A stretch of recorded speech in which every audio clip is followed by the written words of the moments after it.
Baby Baby by Melinda Curtis. Chapter 1. A good car is like a good life, Cooper Hamilton said to his friends over a beer on Friday night in Kenkamken Bay, Alaska's bar and grill. Make it affordable, make it practical, make it easy to trade in. And you're all set. A good car starts up and goes no matter how bad the storm, Gideon Walker added, tightening the knot on his don't leave home without it blue tie. Nothing keeps a good car stuck in your driveway. Ty Porter scratched his full dark beard, the one that gave half the men in town beard envy, and channeled his inner cynic. Unless it runs out of gas.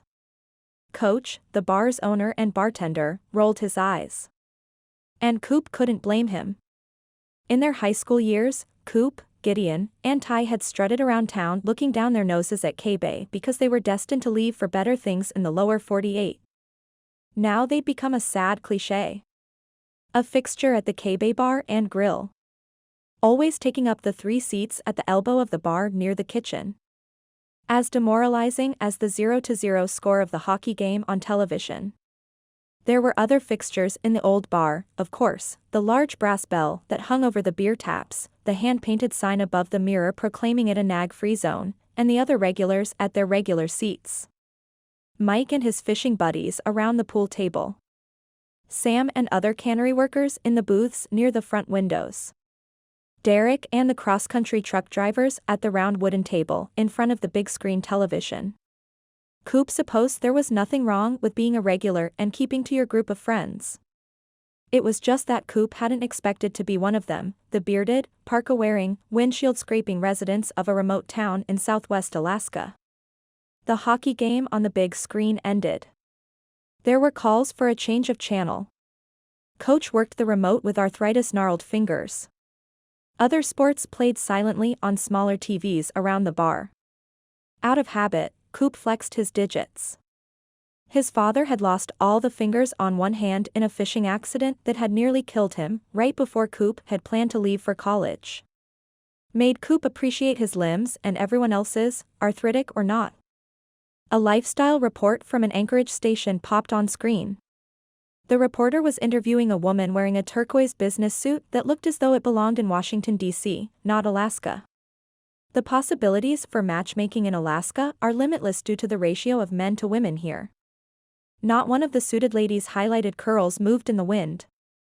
When I meet a female client, I intuitively know what kind of man she'll be happy with. You could almost say that love is guaranteed. She flashed a calculated smile at the camera. If you hire me. Jeers rose from the crowd. Coop groaned. As a car salesman and used car lot manager, he knew a slick sales pitch when he heard one.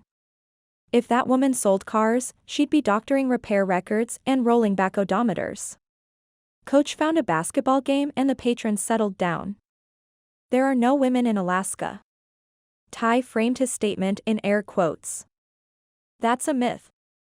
A myth everywhere but here, Gideon said. Since he worked as a loan officer at Kenkamken Bay Savings and Loan, he should know the area's statistics. K-Bay is 75% male. And some of the females, Coop didn't voice the rest of his opinion. The women in town were nice, but they weren't the kind you'd see in beauty pageants or in a lower 48 big city. Heels? Glossy hair? Artfully applied makeup? Not in K-Bay. Why would they put a story about matchmaking on the news? Coach slapped the lifestyle section of the Anchorage Beat on the Nicked Oak bar. Because Kelsey Nash wrote an article about that woman. Coop's gaze cut to Ty. His friend looked away from the paper and touched the scar on his cheek, the one half hidden by that thick beard. Kelsey was from K-Bay and had been the first to report on Ty's career-ending injuries 7 years ago. That wouldn't have been so bad if she hadn't slanted the piece to make Ty look like an irresponsible, immature fool. Never mind the puck to Ty's face, detached retina, medically induced coma, and the end of the man's pro-hockey dreams, of all their dreams. Ty wasn't a fool. He was just Ty. It's a fluff piece. It's not as if matchmaking would be hard in a city like Anchorage. Coop tried to discredit Kelsey's story. Let that woman try matchmaking in K-Bay.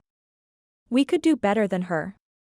Gideon was right there with him, adjusting the knot in his tie as if it was Monday morning, not Friday night.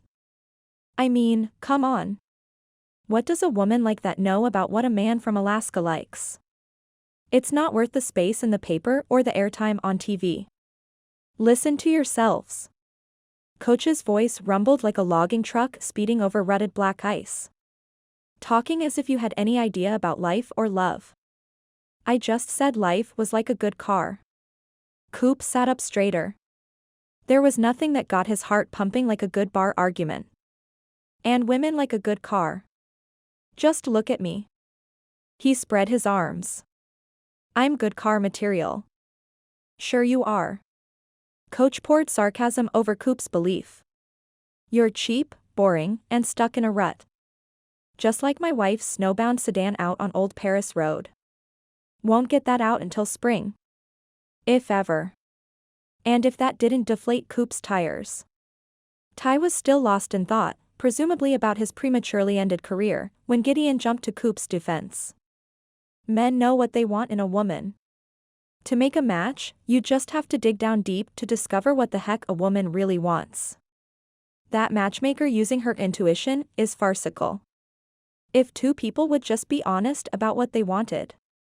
Exactly. Coop leaped back into the fray. If a woman would just say, I want a long-term commitment from a man that'll likely lead to marriage and probably having babies, it would cut through all the awkward, getting to know you part. And transition Coop to the sorry, that's not me, been nice to know you part. Coach chuckled, but it wasn't the sound of shared humor. The three of you sit in my bar every Friday and Saturday night, and most Sundays, too. Sometimes you go to Anchorage to meet women, but you don't date anyone regular. What could you possibly know about matchmaking? I bet we could make introductions with more success than that woman. Coop's voice rang with confidence. It wasn't as though he was actually going to have to prove his point. Look at all the single guys in this bar. There's a catch here for every gal. They all scanned the bar's patrons. Coop almost considered issuing a retraction. Scraggly beards. Scraggly hair. Scraggly flannel shirts. K-Bay wasn't exactly Baywatch. But Gideon was back in the game. I bet we could match more couples than her, too. And I wouldn't use my intuition. We'd have the bar and grill's bell ringing on the hour. Coop's statement might have been a little over the line. Whenever someone found the one, they rang the bell over the bar. The bell hadn't been heard in more than a year. I'll take that bet, Coach said, puncturing the wind from their sails. He leaned on the bar, capturing their attention the same way he had years ago as their high school hockey coach, with a steely-eyed stare that said he was done with small talk and ready for action. There are 3 weeks until Valentine's Day. I'll bet you 3 can't get 3 couples to ring that bell by Valentine's Eve. 3? Coop scoffed, the first of their trio to find his voice. We could do twice that. Ty and Gideon stared at Coop as if he just told them he'd traded his truck for a minivan. Deal. Coach offered his hand. Coop reflexively put his out, but Gideon armbarred his hand aside. We don't know the terms. What do we get if we win this bet? $100. Coach smirked, making his face as wrinkled as a Shar-Pei's. Again, Coop put out his hand. Again, Gideon batted it down.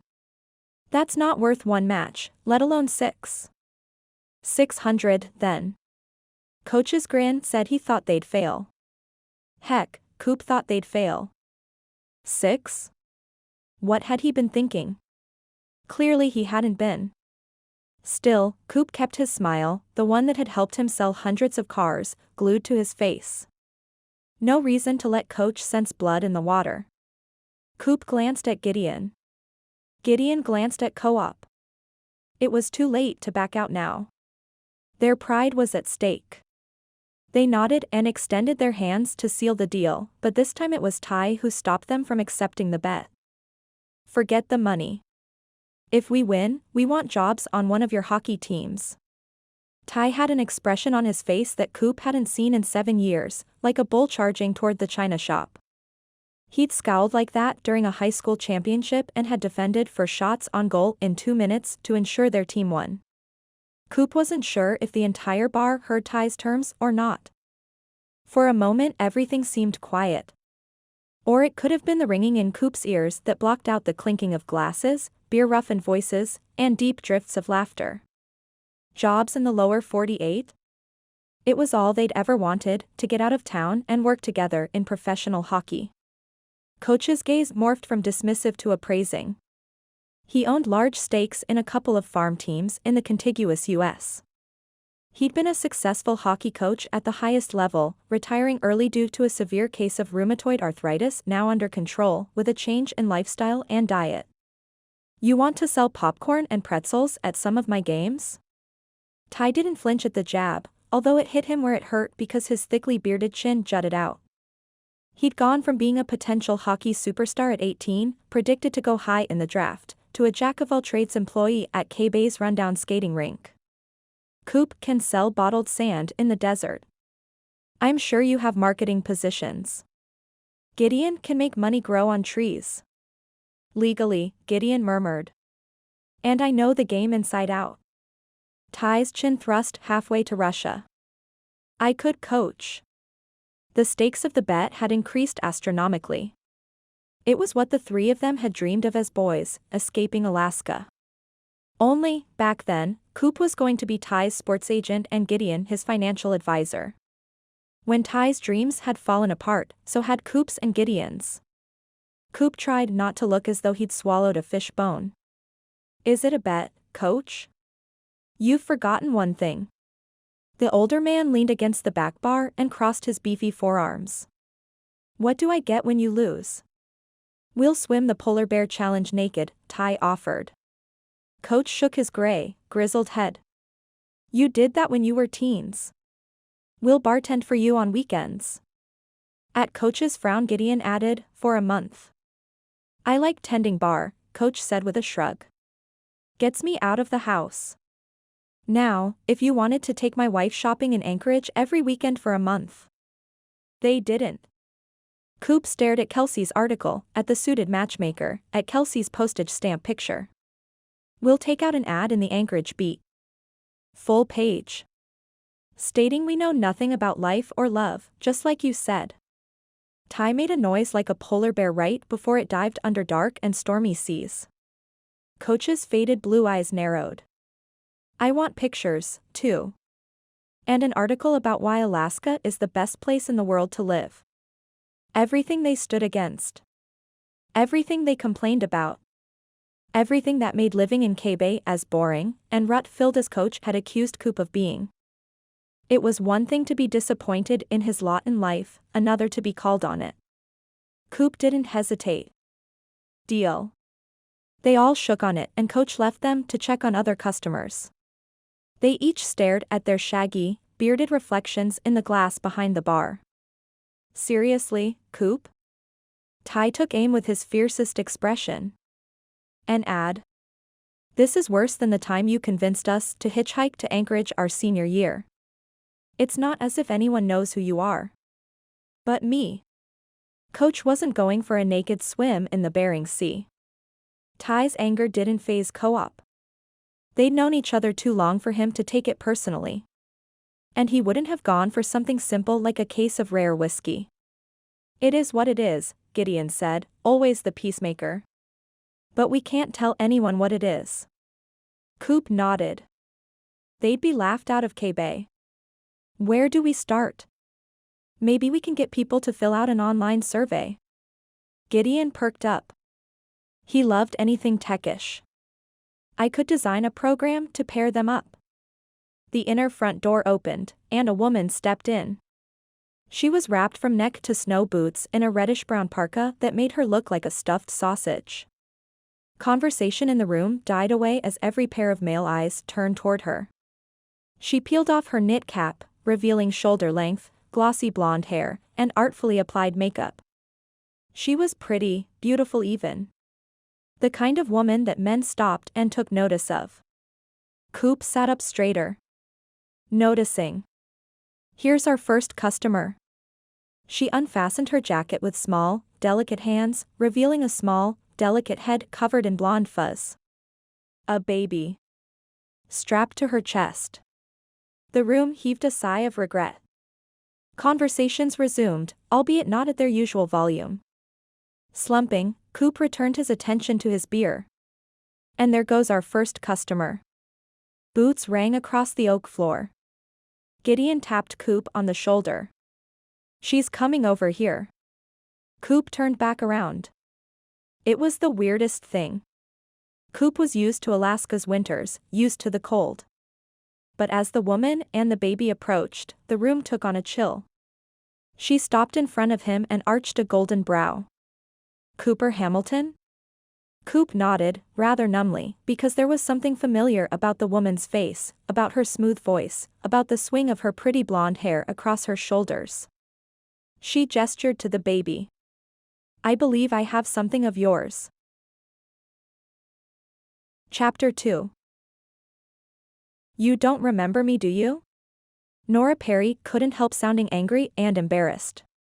She'd traveled more than 100 miles on a bus. It had taken 6 hours instead of 2. She was tired. The baby was tired. And the witty, handsome man she'd met 10 months ago with the mischievous smile? He wasn't witty, he was speechless. He wasn't handsome, his dark hair brushed his shoulders unevenly and grew from his chin in short, thick stubs. He wasn't smiling, his lips formed a shell-shocked, silent O. Coop led Nora to a tall wooden booth in the dimly lit, Seen Better Days bar. She hung her parka on a booth hook, dropped her backpack to the floor and sat on the cold wooden bench too quickly, landing on her sit bones. Zoe fussed, probably overheated from Nora's resolve-melting mortification. Coop doesn't remember me? Subtract 50 points from his man appeal tally. Last time Nora had seen Coop, he'd had a stylish, clean-shaven jaw, a steel-in opening line and a styled set of dance moves that would have qualified him for a spot on Dancing with the Stars, Alaska edition. They'd met at a bar in Anchorage last spring. Spring being a time when folks got a little nutty in Alaska because everything returned to normal for a few months. You didn't have to wear parkas the size of sleeping bags or shovel as much snow. You don't remember me, do you? Nora repeated when Coop continued to be struck dumb. She was having trouble slipping off the baby carrier straps. Her lower lip trembled, much like Zoe's did when her dirty diaper didn't get changed quickly enough. Am I that forgettable? Her pride and her stomach slid to the floor. Don't answer that. Nora finally got the straps off and settled Zoe in the crook of her arm. You had no trouble with words that night in Anchorage. There. A clue. Perhaps the humiliation would end. Coop couldn't seem to drag his green gaze from Zoe. Or not. More mortifying heat flooded her body. And when emotion flooded her hormonal, post-pregnancy body, which was often lately, her milk came in. Can things get any worse? We met at a bar. His gaze stroked her face and then dropped below her chin to the milk production department. I didn't have these then. She waved a free hand in front of her now tingling, melon-sized chest and tried her best to glare at him. But it was hard to glare when the father of your child couldn't remember you. Zoe squirmed, then squinted and made a squishing sound in her pants. So much for a classy, civilized reintroduction. Still, it was hard not to love Zoe. Unless you were co-op. His gaze was still caught on the milk production department.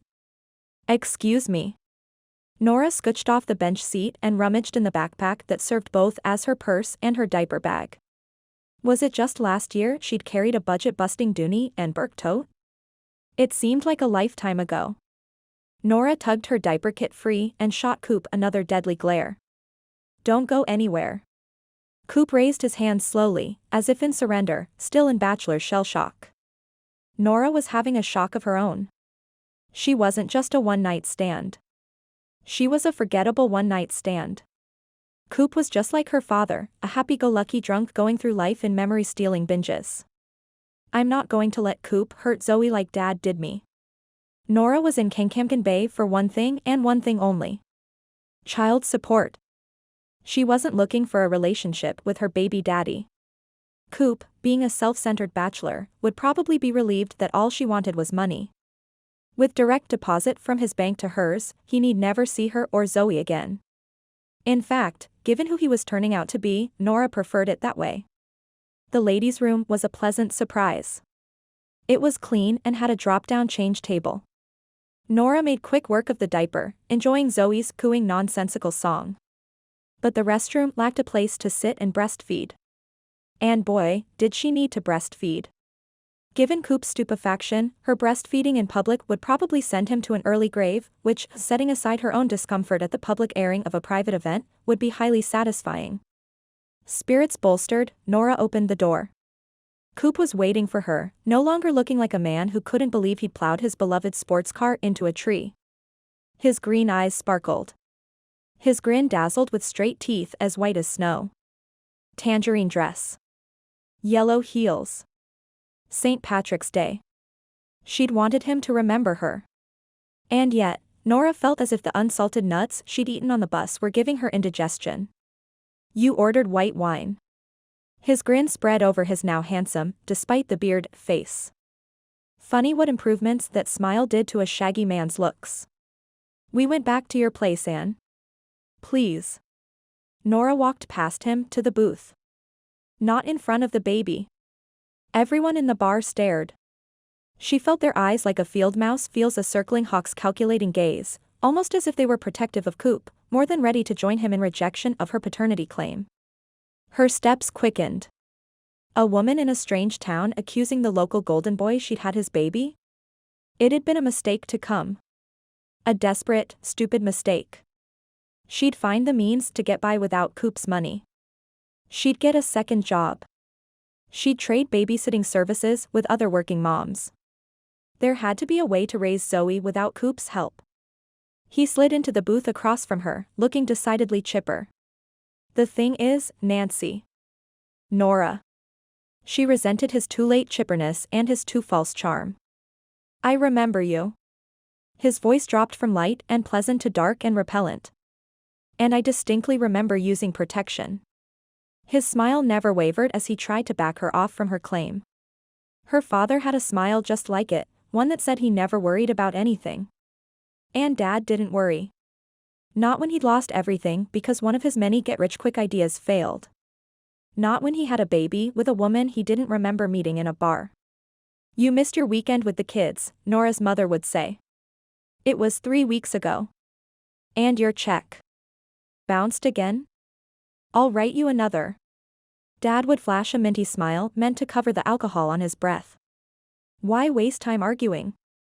I'm here. And the kids want to have fun with their old man. Nora and her brothers hadn't wanted anything to do with him. Not when he drank beer until he passed out and practically forgot their names. Protection? Nora wanted to be sick. She swallowed back the memories and held on to her resolve because the bus wasn't scheduled to leave for another hour. As my doctor told me, 99% effective means one lucky woman in 100 gets a golden ticket. She angled Zoe's sweet, innocent face toward Co-op. Here's mine. Not his. Never his. She'd never raise a child with this loser. The wattage on Coop's smile never dimmed. Why wait so long to tell me? Since you didn't call me afterward, I figured you were just a beer-swilling guy looking for a good time, and I assumed I could afford to raise a child on my own. Diapers. Daycare. The dollars added up far too quickly. One of my assumptions was wrong. His eyes narrowed, but that smile. I'll want a paternity test. She nodded, unfazed. I brought one for you. Asterisk asterisk asterisk. She's got your nose, Co-op.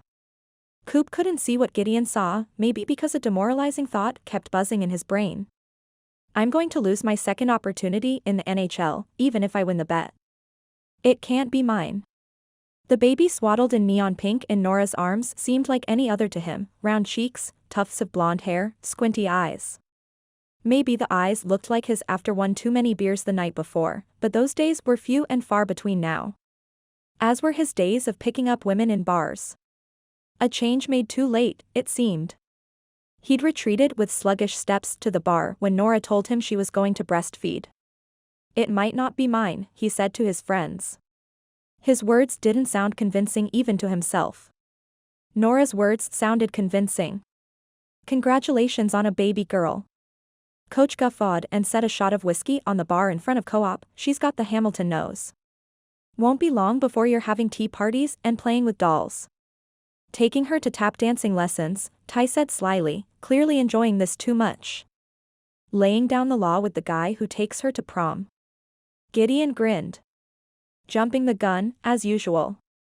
A band of disappointment tightened around Coop's chest. If he was a dad, he had an obligation to stay where his child was. Let's wait for the results of the paternity test. In the meantime, back to the issue at hand. Matchmaking. Mary Jo, the bus route driver, banged into the foyer and through the second door, shaking off snow that covered her boots and parka. She'd been a couple years ahead of Coop in school, but she looked as old as truck driving Derek, a crony of hers and 10 years her senior. Lines had made permanent inroads on her forehead and from the corners of her frequently frowning mouth. Her divorce battle had aged her. Nora waved to Mary Jo, buttoning up her yellow blouse. Is the bus ready to leave? The bus isn't going anywhere. Mary Jo clomped across the wood floor, tugging off her gloves. That darn weatherman was wrong again. It's a blizzard out there. Service is cancelled for the day. But, I'm stuck. Nora's horrified gaze bounced around the bar and landed on Co-op here. She'd taken the bus. She'd implied money was tight. There were hotels and motels in town, but could she afford a room? And how would she get there? Mary Jo wasn't offering a ride. Helio's taxi was closed for the day. Helio sat in the back drinking his fourth beer. Between the drifts of snow on the ground and the severity of the storm, it wouldn't be safe for Nora to walk anywhere with a baby. Coop felt paralyzed. Next to him, Ty was lost in thought, staring at the Anchorage beach. Gideon asked Mary Jo if her divorce was final. Mary Jo complained that she was still waiting on a signature from her soon-to-be ex. Derek tugged on a gray streak in his beard and made a joke about the fragility of buses on Alaskan highways. Trucker humor. Mary Jo gave Derek a smiling gesture of disrespect. Bus driver humor. Coop smiled.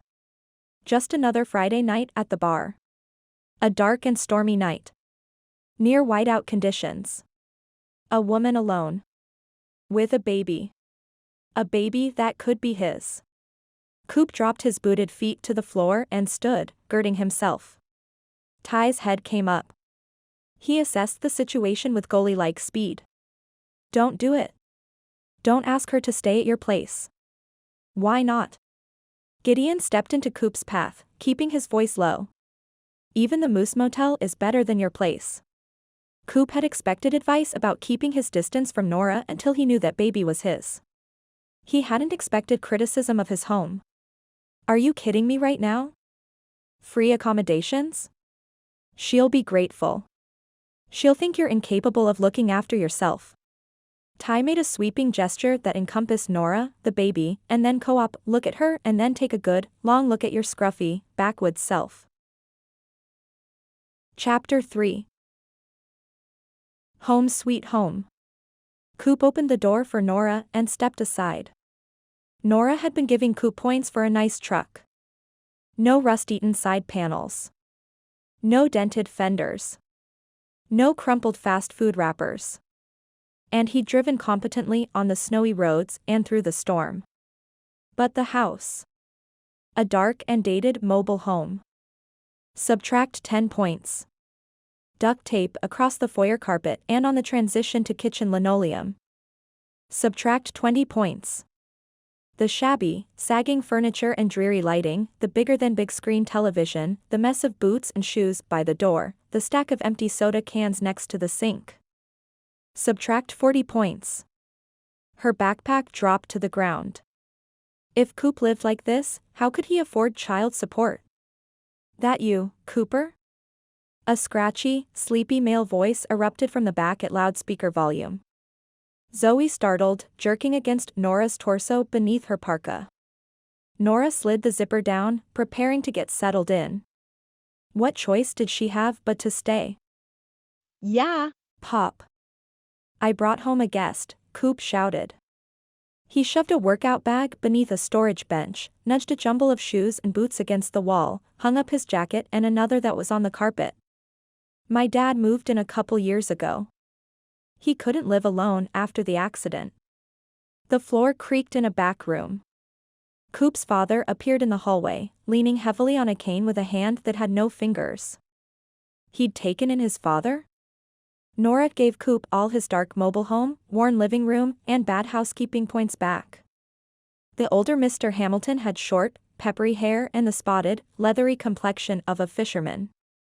His steps were stilted, he walked with his gaze on the carpet in front of his feet, and he spoke like a ringmaster whose microphone had died. If it's Gideon, I didn't get the dishes done today and the week's recycling is still on the counter. Got busy watching my show, Zan. Pop, Brad, this is Nora, Coop said at baby-waking volume. He stopped cleaning. Stopped moving.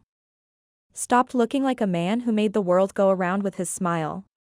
He looked like a boy about to tell his father he'd been in a playground fight and broken his best friend's nose. She's, Nora tried to shrug out of her parka so she could remove a stirring Zoe from the baby carrier. Coop helped her get free, allowing Nora to slide the carrier straps to her elbows and cradle the baby. Well, I'll be, the older man said as he slowly worked his way to her. He laid the hand with a complete set of fingers on Zoe's head. She's got the Hamilton nose. His sharp green gaze turned on Co-op, haven't seen these two in K-Bay before. Me either. Coop managed to sound both rebellious and repentant at the same time. Nora resented them talking about her as if she wasn't standing there holding the next generation of Hamilton genes. I'm from Anchorage. Forgiving my son and move in here, I hope. Brad smiled, making Nora realize where Coop had gotten his forgive me any sin smile. For some reason on the older man it didn't seem so slick. Family should stick together. It's hard to raise a child on your own. I should know. He moved with a hitching gait toward a recliner. Paternity hasn't been proved. Coop cinched the bag of kitchen trash and tossed it out a side door. Have you seen this baby's nose? Brad waved an arm on his way to the chair. Nora gave Coop 20 bonus points for having a decent dad. But she had to be firm about things. It's his, but I'm not moving here. She had a life in Anchorage, a secretarial job at a high school, benefits, brothers, friends. It's too early to say that. Newborns are easy. Wait until she's 2. Brad sat in a grubby tan recliner with a breath-stealing, free-fall backward style. Prepare the extra room, Cooper. Coop had already disappeared down the hallway. Sit, Nora, and tell me all about my grandchild. Brad spoke so loudly that Nora suspected he was hearing impaired. She took a seat on the couch near him, placing the carrier next to her, and said in a strong voice, "This is Zoe. She's 5 weeks old." Wait a second. I just remembered something. Brad held up his fingerless hand and bellowed, "Cooper?" Yeah. I had a phone call earlier. What's this nonsense I hear about you being a matchmaker? Coop? A matchmaker? Shades of her swindling father. It's not nonsense, Pop. What you know about love could be written on a postage stamp. Brad turned to Nora, his expression apologetic. Best you know the truth, Missy. Preaching to the choir, she murmured. Zoe blew out a frustrated breath, perhaps sticking up for her father but more likely demanding Nora's attention since her little arms waved with rock concert fervor. I'm not as clueless about love as you think. Coop appeared in the hallway, arms loaded with folded sheets and bed pillows. I know you and Susie Adams have a thing for each other. That's not a thing. Brad wrestled with the recliner's footrest handle, moving nothing. It's a weekly lunch and occasional movie. Coop cocked one dark eyebrow. Do you pay? What kind of a man do you think I am? Brad let go of the handle long enough to shake his fist at his son. Of course, I pay. It's a thing. Coop went into the other room. It's not a thing, Brad shouted louder than usual, finally moving the footrest out. It kind of sounds like a thing, Nora said apologetically. Zoe made excited puffing noises of agreement. I can't have a thing. Just look at me. Granted, Brad was reclining, but he looked fine to her. He looked more than fine when he pulled out that Hamilton smile. No wonder he and Susie Adams had a thing. The heater kicked on with a house-shaking, window-rattling thud, reminding Nora of her father's rundown home and that, no matter how charismatic the Hamiltons were, this was no place for her baby. We need a game plan, Ty said to Coop and Gideon the next morning at the bar and grill. Coach was open for Saturday breakfast to the citizens venturing out in the inclement weather. The blizzard had abated to heavy snowfall and the town's sole plow had been busy since the early morning. Many people in Kenkamken Bay regarded snowstorms as no more than an annoyance in their otherwise regular routine. Businesses that were open, including matchmaking, were going to get customers. Coop and Gideon had wisely waited for Ty to finish his first cup of coffee before beginning the matchmaking strategy session. But that left Coop thinking about Nora and her baby. Nora, who'd gotten more attractive since he'd last seen her, was nice to Pop and watched over that baby like a mama polar bear over its cub. She'd made a face when he'd first brought her home, but she hadn't complained or put down the place. Still, Nora hadn't said a word about what she wanted from him other than a reference to money. Thankfully, she didn't seem to be looking for a wedding ring. Because marriage didn't fit with Coop's lifestyle, the one that made it easy for him to pick up and leave. Just last year, Becky Riney had turned up pregnant and demanded Wally Spitaker marry her, even though they'd never been serious about each other beyond being friends with benefits. That marriage lasted about 2 seconds and cost Wally a used minivan sold to him by Coop, a couple grand for the wedding reception and a couple grand in legal fees. Until Coop was 100% certain Zoe was his kid, he didn't want to talk child support or his visitation or, well, anything. I think we should ask people questions about what they want in a mate. Gideon tugged the buttoned collar of his polo shirt down as if he missed his uptight banker's tie. Can we not use the word mate? Coop said, thinking of Nora. Significant other? Person of interest? Gideon sounded testy and looked as if he hadn't slept well. Coop couldn't cast stones. He hadn't slept well either. Was he finally getting out of town? Or was this chance going to slip through his fingers? We need 6 matches. Ty's eyebrows had a grim slant.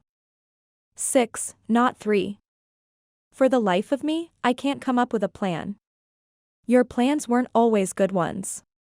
Coop referred to choices Ty had made at 18 that had scarred him for life.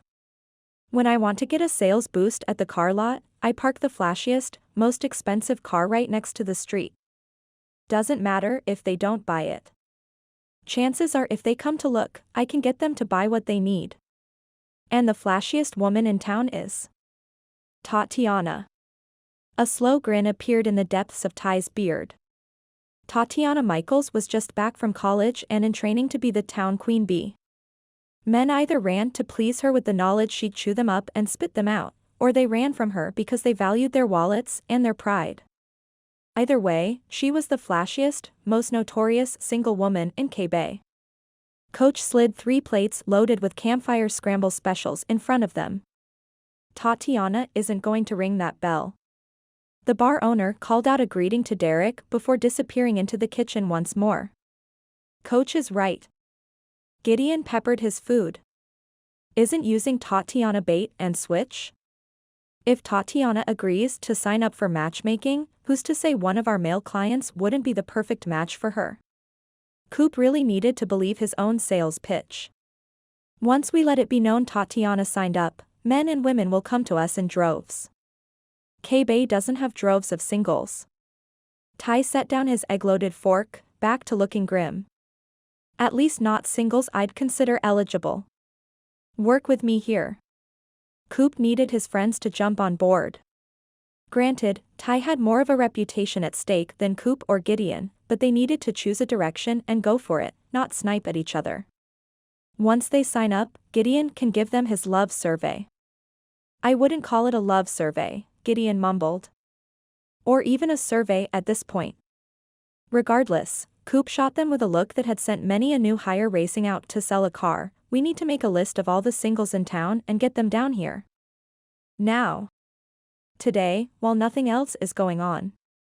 Does Mary Jo count as single? Ty nodded toward the door where the bus driver was entering. Her divorce isn't final. Put her on the list. They needed all the single and nearly single females they could recruit. How soon can you print up a survey, Gideon? I need to do a little research. Gideon reached down and produced a stack of magazines from his computer bag. These seem like a good place to start. He dropped them on the bar. The top magazine was Cosmopolitan and the biggest headline read, "How to know if you've found Mr. Right." But if Nadine at the grocery store gives me any more grief about buying these magazines, I'm going to say I was shopping for you too. I hope you told her what we're doing. She's single. Ty picked a magazine from the bottom of the pile. His grimness disappeared behind a wide grin. 5 things he needs you to say. Say about what? Are you sure this is the right research material, Gideon? I'll work on it.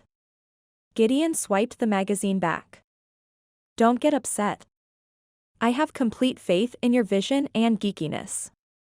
Ty's grin gave Coop hope. Short-lived as it was because Ty excelled at poking holes in a plan. Ty gave Coop an inquisitive gaze. Let's assume we have a list of singles interested in finding the one and a survey that helps us match them to potential soulmates. How do we get our clients to realize they've found true love in the same dating pool they've had available for years? I mean, they have only 3 weeks to fall in love and ring the bell. Impossible. Coach cheerfully refilled their coffee mugs. You boys are going to lose. The 3 fell silent. Gideon pushed eggs around his plate. Ty stared into his coffee mug as if that might give them the answers they needed. Coop clutched his fork, refusing to go down without a fight. Matchmaking couldn't be harder than selling cars. With the right vehicle inventory, he could sell anything to. That's it. We'll draw from the neighboring towns and the university. People drove for miles to find the vehicle they wanted. Why wouldn't they drive miles for true love? And then we'll have the dates take each other for a test drive. Ty nearly choked on his coffee. We're not running an escort service. I don't mean that kind of test drive. I mean forcing them to spend time together. That didn't sound romantic at all. Coop squished his eggs into a chunk of potato. Encouraging them to spend time together? The bar was slowly filling up. People lead busy lives, Gideon said in his most pragmatic voice. Arranging these dates could take more time than we have. Unless. Ty and Coop turned to their friend expectantly. Being buddies since elementary school meant they knew better than to interrupt Gideon's thought process. We organize group activities. Pre-planned. Pair people up in advance.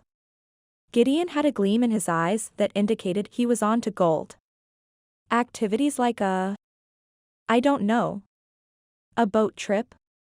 It's dead of winter, Ty said before Coop could. Hiking? The views from the mountains are romantic. Gideon's cheeks colored slightly. Or so I've heard. Again, dead of winter.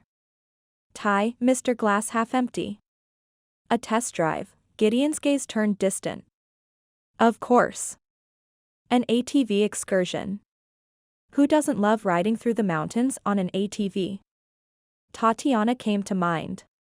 But someone on the team had to be positive or they might just as well start listing reasons why they loved Alaska. Awesome idea, Gideon. We could come to the bar afterward for. If you say karaoke, I'll slug you. Ty pushed his plate away, scowling. A mixer. Coop gave Ty's shoulder an encouraging shake, hoping to get rid of some of his own doubts. You said you wanted a plan. Now we have one. When Ty's scowl didn't lessen, Coop added, we've always said we can do anything together. Coop's right. Gideon raised his coffee cup for a group toast. Here's to our sunny, snowless future in the lower 48.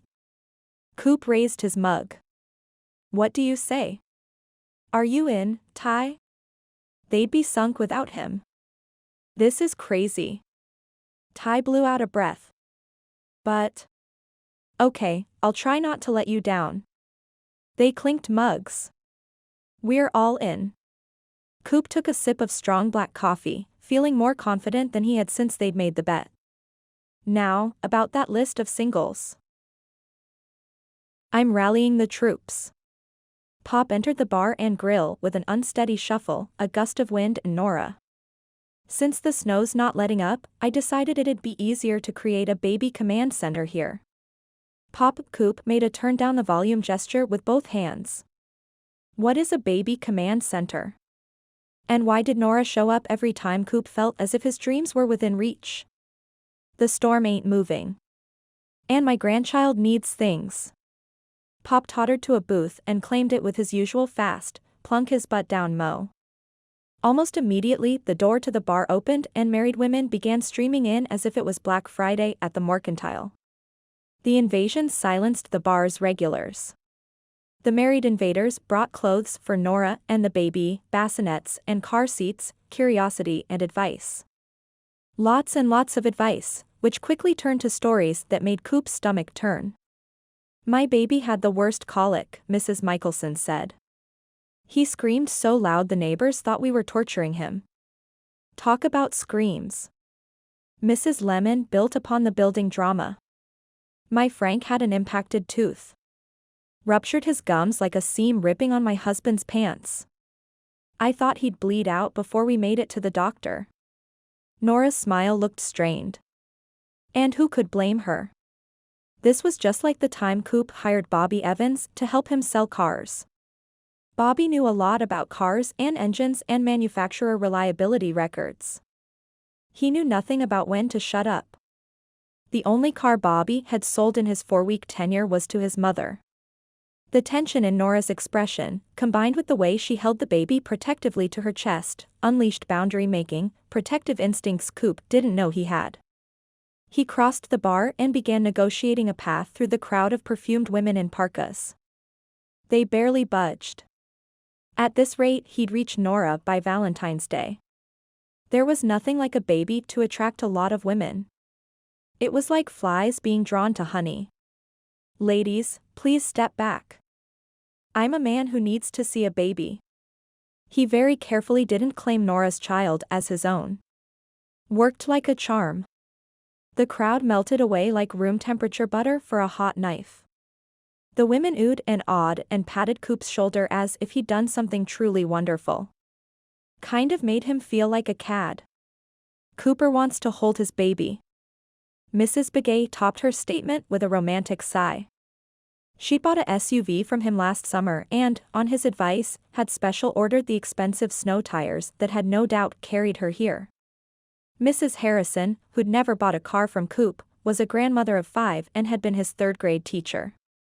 She moved slowly out of his way, watching him from behind cat-eye glasses as if he was still a trouble-making third-grader. About time someone caught you doing something naughty. Feeling kindly, Coop said, "You were right, Mrs. H, I was the one who replaced your glue with mayonnaise." That brought a smile to her plump cheeks. I knew it. Do you know? No little boy has caused as much mischief in my classroom as you did. I take that as a compliment. And he expected her next car purchase to be from him. Mrs. Tsosi, who ran the local newspaper almost single-handedly and had purchased her last truck from Coop, produced a serious-looking black camera with a lens the size of a bourbon bottle. I want a picture of this reformed bachelor holding his baby. Reformed? That meant he'd be stuck in Kenkamken Bay forever. Oh, no. Coop's laughter sounded as hollow as his forgotten dreams. We're not taking out a mortgage or anything. In the booth, Pop frowned. Across from him, Nora rolled her eyes. Someone in the back of the group said, "I told you so." Coop clung to his smile and his bachelor's shallow pride. "It doesn't matter," Mrs. Tsosi said briskly. "Now that you're a dad, we'll be seeing more of you in church and less of you in the bar." Coach's laughter penetrated the crowd, penetrated Coop's car salesman thick skin, penetrated his normally unshakable smile. Coop resented the implication that his whole way of life would change with fatherhood, resented it with patient-snapping intensity. But before he could say fatherhood wouldn't change him, Mrs. Sosi said, "Go on. Hold your daughter. Your daughter." A small tremor passed through Coop's biceps and headed toward his hands. Probably, he'd lifted weights too hard yesterday morning. There was no way that tremor and the one that started in his quads and moved behind his knees had anything to do with nerves about trying something new. Coop was always the first one to jump off a bridge on a bungee cord or to test drive a new vehicle in bad weather. And yet, the baby in Nora's arms waved a tiny fist. It was the first time he'd seen the baby do that. Or maybe the first time he'd really looked at her. Coop's step faltered. He grabbed onto Mary Jo's shoulder. The almost divorced mother of two met his gaze with weary brown eyes. "You'll be fine." Coop's gaze moved to Nora's. Her soft blue eyes were also dark-rimmed from fatigue, but there was something else in her gaze, something that caused Coop's hand to drop and his feet to move forward. That gaze said, "Stay away from me." From us. Who was she to keep him away? Kids needed parents. If the baby was his. Regret did a gut-stomping two-step with defeat, dancing right over his big plans. Coop took a deep breath, trying to slow the dance, trying to keep the dream of leaving Alaska alive, trying to shut up the annoying, upstanding side of his character that whispered about accepting responsibility for his actions. Finally, he reached the booth where Pop and Nora Saturday. "I want to hold her." There was reluctance in Nora's eyes. He hadn't asked to hold the baby at all yesterday and now she didn't trust him. That look. She'd almost shot him down with it the night they'd met. She'd been hard to get, no playing. She'd made him work at winning her over, claiming at first that she only wanted to share some laughs and dance. But the more they'd laughed and danced, the more Coop had wanted. More conversations, more kisses, more Nora. "Sit." She nodded toward the bench beside her. "If you must." He sat, feeling weak and lightheaded once more. Had to be the press of bodies and the 4-inch wide camera lens aimed his way. "I've never held a baby before." "I'm beginning to think I raised you wrong," Pop announced loudly, as if Coop sat at the bar and not 4 feet away. "Playing the field all the time and not even knowing how to care for one of your own." "Pop, please shut up." Nora's cheeks were as pink as the baby's blanket. "It's easy. Bend your arms as though I'm handing you a football. Hold them a little higher than your breadbasket." Nora jiggled the baby so he could see how to position his arms. Her instructions were softly spoken, but her eyes warned of dire consequences if he dropped the ball. Baby." Mrs. Sosi snapped a picture. Coop held out his arms. "Football metaphors?" "Two older brothers." Nora slipped the small pink bundle into his arms. "I could switch to truck engines or hockey if you prefer. I also throw a mean knuckleball." "Well, what do you know?" Despite how she'd filled out her dress when they'd first met, Nora was grow-on-you gorgeous and a tomboy. Coop couldn't seem to look away from her pert nose, her delicate mouth, or her painfully truthful eyes. They were as blue as an Alaskan summer sky. Despite her tomboy declaration, she wore jeans and a yellow blouse that had style. She wasn't intimidating in her femininity, like Tatiana. She was approachable, like the girl you asked to help you with algebra homework. The proverbial football he held squirmed and waved a tiny fist toward his chin, demanding he give her some attention. The baby's tiny head rested in the crook of his elbow. Her body fit the length of his forearm, the pink blanket soft against his skin. Everything about her seemed like a perfect miniature of her mother. She opened dark blue eyes over a now familiar-looking nose and stared up at him, huffing and waving her fist once more. "I didn't mean to ignore you," he whispered in a voice that was suddenly husky. The women oohed and awed again. Mrs. Sosi snapped more pictures. When he made eye contact with the baby, Zoe wiggled and blew spit bubbles. "Show off." Coop felt something in his chest shift. He was used to women wanting his attention. What Coop wasn't used to was the feeling that this baby, this small female, was his. His to love by right. His to love by responsibility. His to love because she was so flippin' adorable. Dang, women, Pop said in his nearly shouting voice from the other side of the booth. Give the man some space. He shooed them away. Coop didn't see where his audience went. He only had eyes for the baby in his arms. His baby. He stroked her velvety cheek with the back of one finger and then traced the familiar Hamilton nose. Zoe wrapped her tiny digits around his knuckle, blew out an "I wish I could roll my eyes at you" breath, and squeezed. Coop felt a corresponding pressure in his chest. In his heart. In the twisted strand of DNA that had passed on the good parent gene from Pop. He had no idea what his daughter wanted, but whatever it was, he planned on giving it to her. You don't need to pay for a paternity test. She's mine. Nora reached for Zoe, but Coop held her off with one hand. Nora gathered herself, as if preparing for a score-stopping tackle. But when she spoke, her voice lacked its usual strength. Don't get used to this. We're leaving as soon as bus service resumes. And then we're done.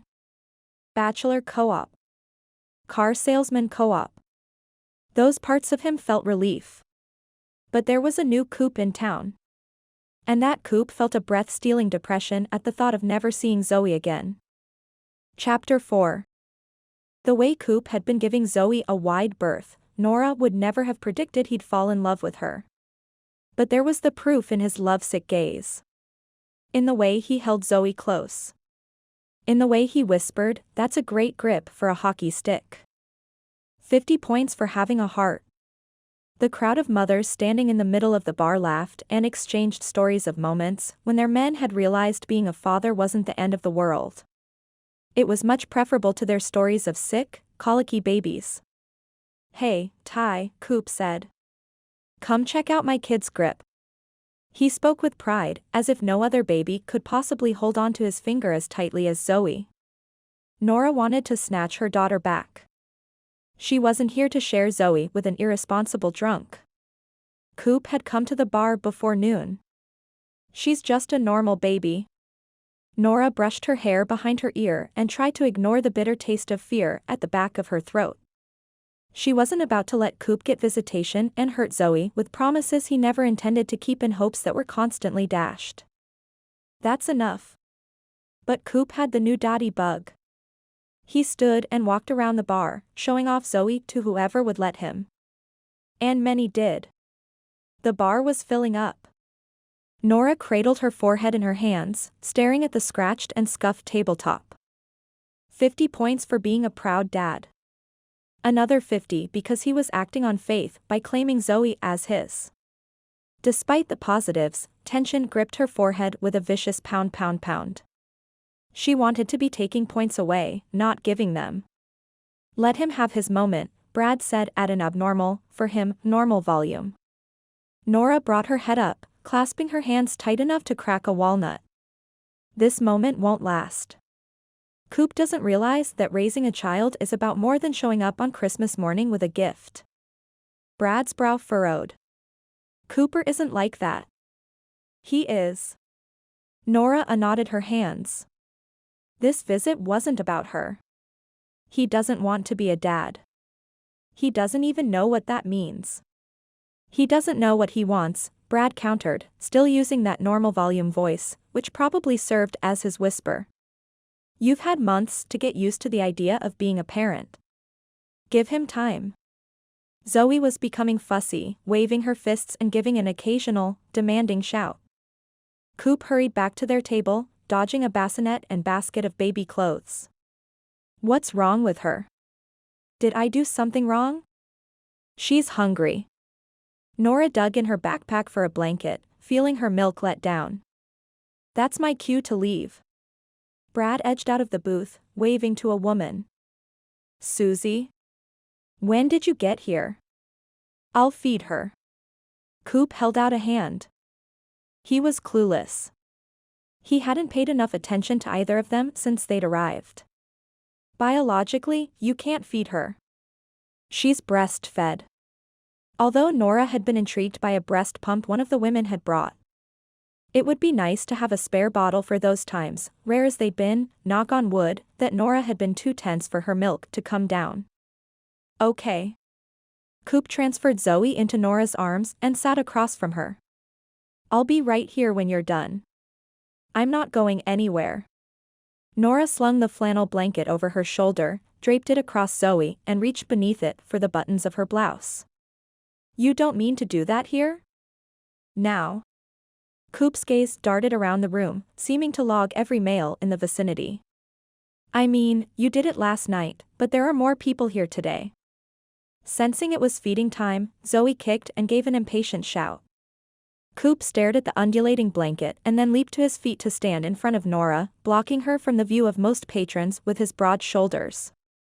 His Sir Galahad moment gave Nora pause, as did the way his long dark hair brushed his blue flannel collar. She remembered the texture of his hair. It was as soft as Zoe's. She remembered being held. His arms were strong and steady. Why did he have to be so sigh-worthy? Thankfully, before Nora lost herself to further fantasy, the mood in the bar seemed to shift. Conversation stalled. Footsteps approached their table. Hey, Tatiana, Coop said coolly. Thanks for coming down. Can you wait for me at the bar? A young woman with teased and curled black hair slipped into the booth and sat across from Nora. She was gorgeous, rail-thin, and seemed entitled, if her intense scrutiny of Nora was any indication. She was just the kind of woman Coop would want at his side. The kind of woman Nora had pretended to be the night they'd met, polished, sophisticated, feminine. A shaft of jealousy pierced Nora's chest. Coop had asked Tatiana to meet him at the bar. She couldn't even subtract points. This wasn't about following her impulsive heart on a believe-in-love-at-first-sight whim. It wasn't about telling herself in a bar that the earth had shifted, and the stars had aligned and by some twist of fate she'd met the one. Coop wasn't hers to be jealous over. A baby from the Heartbreakers Trinity, Tatiana said in a voice as smooth as her cherry bomb red lipstick. I had to see if it was an angel or a devil that brought you down, co-op. Nora gaped. Excuse me? The Heartbreakers Trinity is what we local women call Ty, Gideon, and co-op. Tatiana's smile wasn't lady-killer hateful. It was almost wistful. 3 gorgeous, unattainable guys. Many have tried. None have succeeded. And yet here you are. She glanced up at co-op. I'm disappointed. In me? Nora felt every extra pound of baby weight tackle her feminine pride and pound it into the proverbial mud. He's not mine, she managed to say, feeling a cold draft swirl around her ankles. Did no one in this town stay home in a snowstorm? But you did catch him. Tatiana's gaze turned appraising. On accident, I assure you. Nora wished Zoe would finish, wished Tatiana would go away, wished the snow would let up. None of which happened. Coop glanced over his shoulder. All right, then, he muttered and then raised his voice. Ladies, thank you for coming to the grand opening of Trinity Matchmaking. We're going to help you find your happily ever after. Who wants to sign up first? That depends, Tatiana said slyly, still appraising Nora. Are you an eligible bachelor, Coop? Or are you offering someone like Mike Lopez? She pointed to a long-bearded man near the window. Because if it's Mike, I'm out. Agreed, said a woman wearing the thickest pair of false eyelashes Nora had ever seen. Hey, I'm offended. Mike frowned. Or he might have frowned. Hard to tell behind his bushy beard. Let's not objectify each other based on appearances, Coop said with a surprising amount of authority. We're going to have you take a survey that identifies what you're looking for in a soulmate and predicts who best fits your dreams. We're in test mode, Gideon admitted from the bar, avoiding eye contact with just about everyone. So we may ask you to take the survey more than once as we refine the algorithm. And to make things less awkward, Because we all know how uncomfortable dating can be, Coop worked that smile of his for all it was worth. We're planning group excursions where we'll pair you up with potential matches. Matches you should know today if you sign up. Gideon frowned, looking as if he wanted to take that last sales promise back. And during our introductory period, sign-ups are free. Ty held up a clipboard. What have you got to lose? Nora had the distinct impression that the would-be matchmakers were flying by the seat of their pants. There was something about Coop's smile that was strained, Gideon's gaze that was nervous, and Ty's voice with its forced cheer. It was her father all over again. Still, they had some takers. People were moving toward Ty. Our first event is next Saturday morning, Ty was saying. An ATV trail ride. Tell all your friends. Gideon smiled like a college intern giving his first sweaty-palmed business presentation. All your single friends. Coop broadened his still fake smile. Nora was almost sorry she was going to miss their event. Not the part involving ATVs, but the part involving these three bachelors convincing this group of set-in-their-ways singles that they'd found their perfect match. Nora, can you fill out a survey for me? Gideon asked 30 minutes after they'd officially opened for business when, miraculously, they hadn't been laughed out of the bar. The question left Coop feeling as though he'd been checked from behind on the ice and slammed into a wall. Not her. Why not? Gideon glanced up from his laptop. Coop couldn't look Gideon in the eye. She's not exactly single. I am single, and I'd be happy to fill it out. Nora had Zoe on her shoulder and was walking an imaginary track around the bar with a bounce in her step. She stopped next to Gideon's bar stool. But it's only a test. I'm leaving as soon as the bus is cleared to go. You, too, co-op. Gideon handed him a sheet of paper. Coop stared at the survey in horror. Why do I have to fill one out? Because if my survey matches you with Tatiana, we'll know the algorithm isn't working. Gideon left them to distribute more tests. Nora's smile was too knowing. Tatiana broke your heart. It was more like a head-on train wreck. She's several years younger than me and sneaked into my bedroom one summer night minus a layer or two of clothes. He'd reacted to the ambush with horror and a firm rejection. I haven't slept with the window open since. He watched Nora burp the baby the way he'd watched Coach demonstrate a new hockey move back in the day, with a keen desire to learn. Have you ever had your heart broken? Not by a guy my age. Nora must have realized how odd that sounded because she quickly added, by my dad. He was a charmer, a frivolous dreamer and a drunk like me. Coop couldn't keep the bitterness from his voice. You were going to say like me. She almost looked remorseful. Almost. What am I supposed to think? We met in a bar. You charmed my heels off and never called me back. She glanced around. You hang out in a bar all day. And you probably think matchmaking is an easy way to riches. You don't pull any punches, do you? He almost wished she would. You haven't even looked under my hood to see what kind of man I am. Lately. But it wasn't an issue of how well they knew each other physically. First off, there aren't too many places to hang out in Kenkamken Bay, especially in winter. Second, you may have noticed I'm drinking water. And third, if I have anything alcoholic here, it's one light beer and only a couple of times a week. He sounded far too serious, as if he cared about her opinion. His habits were none of her business. And yet he didn't stop there. As for frivolous dreams and matchmaking, I've always wanted to leave Alaska. I almost made it once on Ty's coattails. And I almost made it away to college. What happened? Ty nearly died in a hockey accident and then Pop nearly died in a fishing accident. I couldn't leave either one. And now, when he was on the verge of leaving again, he was a father. He bit his lip to keep himself from saying more. In Nora's arms, Zoe drew her little legs up and released them like a leaping frog. She made an indelicate grunting noise. What's happening? Coop was filled with the need to comfort the baby. Do you need me to take her? She's about to mess her pants. The way Nora said it implied he had no idea how to change a diaper, not that he could argue with that. I'd let you take her, but he who holds the baby when she goes, Nora said in a soft croon, changes the baby when she goes. Zoe repeated her frog leg movements and grunted some more. Just because I hang out in a bar doesn't mean I can't change a diaper. Brave words for a confirmed bachelor. I know how to properly strap in a car seat. I know the importance of a favorite pacifier. He didn't want to relive the day he'd learned that lesson at the car lot. And I know moms need breaks. He held out his arms. I'll risk it. It's a sure thing. Nora maneuvered Zoe for a transfer, but not before the baby pulled up her legs once more and made a sound that rivaled pop after Beanie Weenie night at the bar.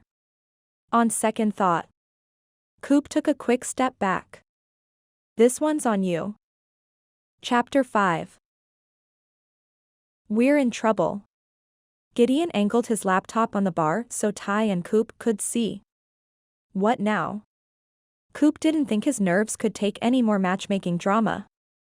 There was enough drama in his personal life. Gideon tapped the screen with his pencil eraser. Ty was matched with Tatiana. No, dude. Ty hung his head. No. And Coop with Mary Jo. There was a twang of something in Coop's chest. Disappointment? How could that be? Coop wasn't looking for love. He glanced over at Nora, who was eating lunch with Mary Jo. Nora fit in easily with the crowd, as if she'd always belonged here. Zoe slept peacefully in a portable bassinet at her feet. The snow hadn't relented. 20 feet in 48 hours. The single population of K-Bay that they'd managed to bring to the bar would be finishing up lunch soon. They'd be expecting to hear who their potential matches were for next Saturday. They'd want to leave, run errands, and get home safely. The test was too shallow. Gideon clutched the placket of his polo as if it was a tie, stretching the fabric downward. It didn't discriminate with enough precision. We're going to be the laughingstocks of the town. Ty chugged half his water. Nobody panic. Coop ignored the panic flipping through his stomach and removed Gideon's hand from its stranglehold. We can say the computer crashed. What? Gideon sputtered back to life. That's like saying I'm incompetent. Coop lowered his voice. Then let's just announce their matches are a secret until the ATV event. Nora brought her plate over to the counter. Don't tell me. Let me guess. I was matched with Coach. The elderly bar owner stopped filling soda glasses with ice and took Nora's measure. You say that as if it's a bad thing. It's a bad thing because, Gideon lowered his voice, you're married. Then, you shouldn't have had me take the test. Coach flashed a mischievous grin at Nora. Keep in touch. Mabel could kick the bucket any day. And so could you if Mabel hears you talking like that? Ty glanced over his shoulder as if expecting Coach's wife to be there with a loaded shotgun. It didn't match you with Coach, Nora, Coop said wearily. It hadn't even matched her to him. That's a relief, Nora said with a pained expression. I hate to tell you this, but your questions read like the ones from a list in a glossy magazine. I don't think I want to know who I was matched with. Gideon snapped his laptop shut and glared at Ty, who did the back-away shrug and said, they were your magazines. Ah. The sweet smell of disaster. Coach finished prepping his sodas and hefted his tray, leaving the trinity of matchmakers with Nora. Nora considered their pathetic mugs far too long before saying anything else. I told myself I wouldn't butt in. However, if you want to match people with their soulmates, maybe you need to think longer term than a one-nighter. At Coop's blank, shocked look, she added, you didn't ask where I saw myself 5 or 10 years from now. You didn't ask if I enjoyed cooking or gardening or puttering around a garage. Don't you think it helps if you have common interests? Her gaze fell away from Coop's. Women want fun, but in the end they all fall for a guy who does the dishes. Gideon scribbled notes like mad. What about kids? Coop blurted. Ty stared at him as if he'd eaten a live goldfish. You need to be compatible there, too, Nora allowed. Small family, large family, open to adoption. Do you want your kids to go to college? That kind of thing. Gideon leaned forward, as intent as he'd ever been in Mr. Yazie's algebra lectures. What did you see in Coop when you met? Coop held his breath. Nora surveyed Coop with a cool gaze that made him feel like an overpriced jacket in the midst of the clearance rack. I went to the bar that night for fun. My mother had died and my father didn't show up for the funeral. Coop and I talked hockey and NASCAR. We laughed and danced. And her gaze drifted to Zoe. Had Nora gone to the bar because she wanted a husband? A baby? Anything that would make Nora seem less than perfect? And ease the ever-increasing feeling that he'd made a mistake by leaving her that morning. Go on. I wanted to feel special. And he did that. She met Coop's gaze squarely. Until the next morning when he was gone. Crud. She was a great person. Coop was the pathetic loser. He'd given her a night that was exactly what she'd wanted, but he couldn't help but feel he hadn't come close to giving her what she'd really needed. And he was now afraid he didn't know what that was. I could sit here all night with this grandbaby, Brad practically shouted from his recliner. His volume didn't disturb a sleeping Zoe, even though he held her in his arms. Outside, the snow still came down heavily, illuminated by streetlights. Nora stood in the kitchen doing the dishes with Co-op. You're surprisingly domesticated for a bachelor. And she was entirely too comfortable being domestic with him. It was St. Patrick's Day all over again. There was just something about Coop that hoodwinked common sense. That urged her to trust. That said, he's the one. When Pop was first injured, I had to make sure he had good nutrition. Coop washed dishes efficiently. He'd added the right amount of dish soap and had the proper sponge for the job. Don't get me wrong. We eat a lot of meat, and we only have a handful of vegetables we like. He handed her a plate. Their eyes met. Their hands touched. Her heart beat faster. Only because she nearly dropped the plate. Wake up, common sense urged. Her father was a drunk. He lied to cover his addiction. He lied to earn forgiveness for his insensitivity. He followed every promise of an easy buck, even if he had to spend 10 to do so. But Coop didn't seem to be a drunk. Sure, she imagined he exaggerated a bit to sell things, like cars and matchmaking services. But he wasn't an insensitive jerk. People in town cared for him. They watched his back. They wished him well. Her trip here had seemed so simple. Show up, give Coop the paternity test, state her demands and make the last bus back to Anchorage. But Coop was nothing like the man her broken heart had painted. He was. She was. His gaze still held hers. The snow may let up tomorrow. His eyes were full of promises that had nothing to do with babies and child support. And the bus will leave. She dragged her gaze away. With us on it. He washed the last plate. How much time is left on your maternity leave? I start back to work a week from Monday. There was too much longing in her voice. It was time to tell him the truth. I only came to find you to arrange for financial support. When my father was sober, which wasn't often, he felt it necessary to try to be a part of our lives, but he never fulfilled a promise. Not one. She took the last plate, carefully avoiding his touch.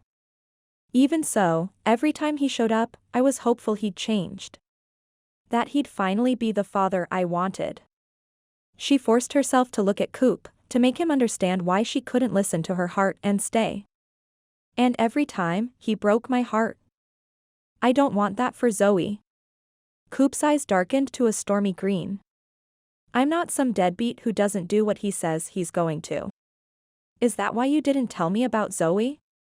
You dumped me. She squared her shoulders. Without so much as a text saying it was great but you weren't into long-distance relationships. Her throat was thick with hurt and battered hope, making it hard to speak, hard to be heard, hard to admit, and then you didn't remember me. I'm not your father.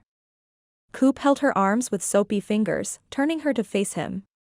I'm just a guy who was dazzled by a beautiful woman and woke up scared. You?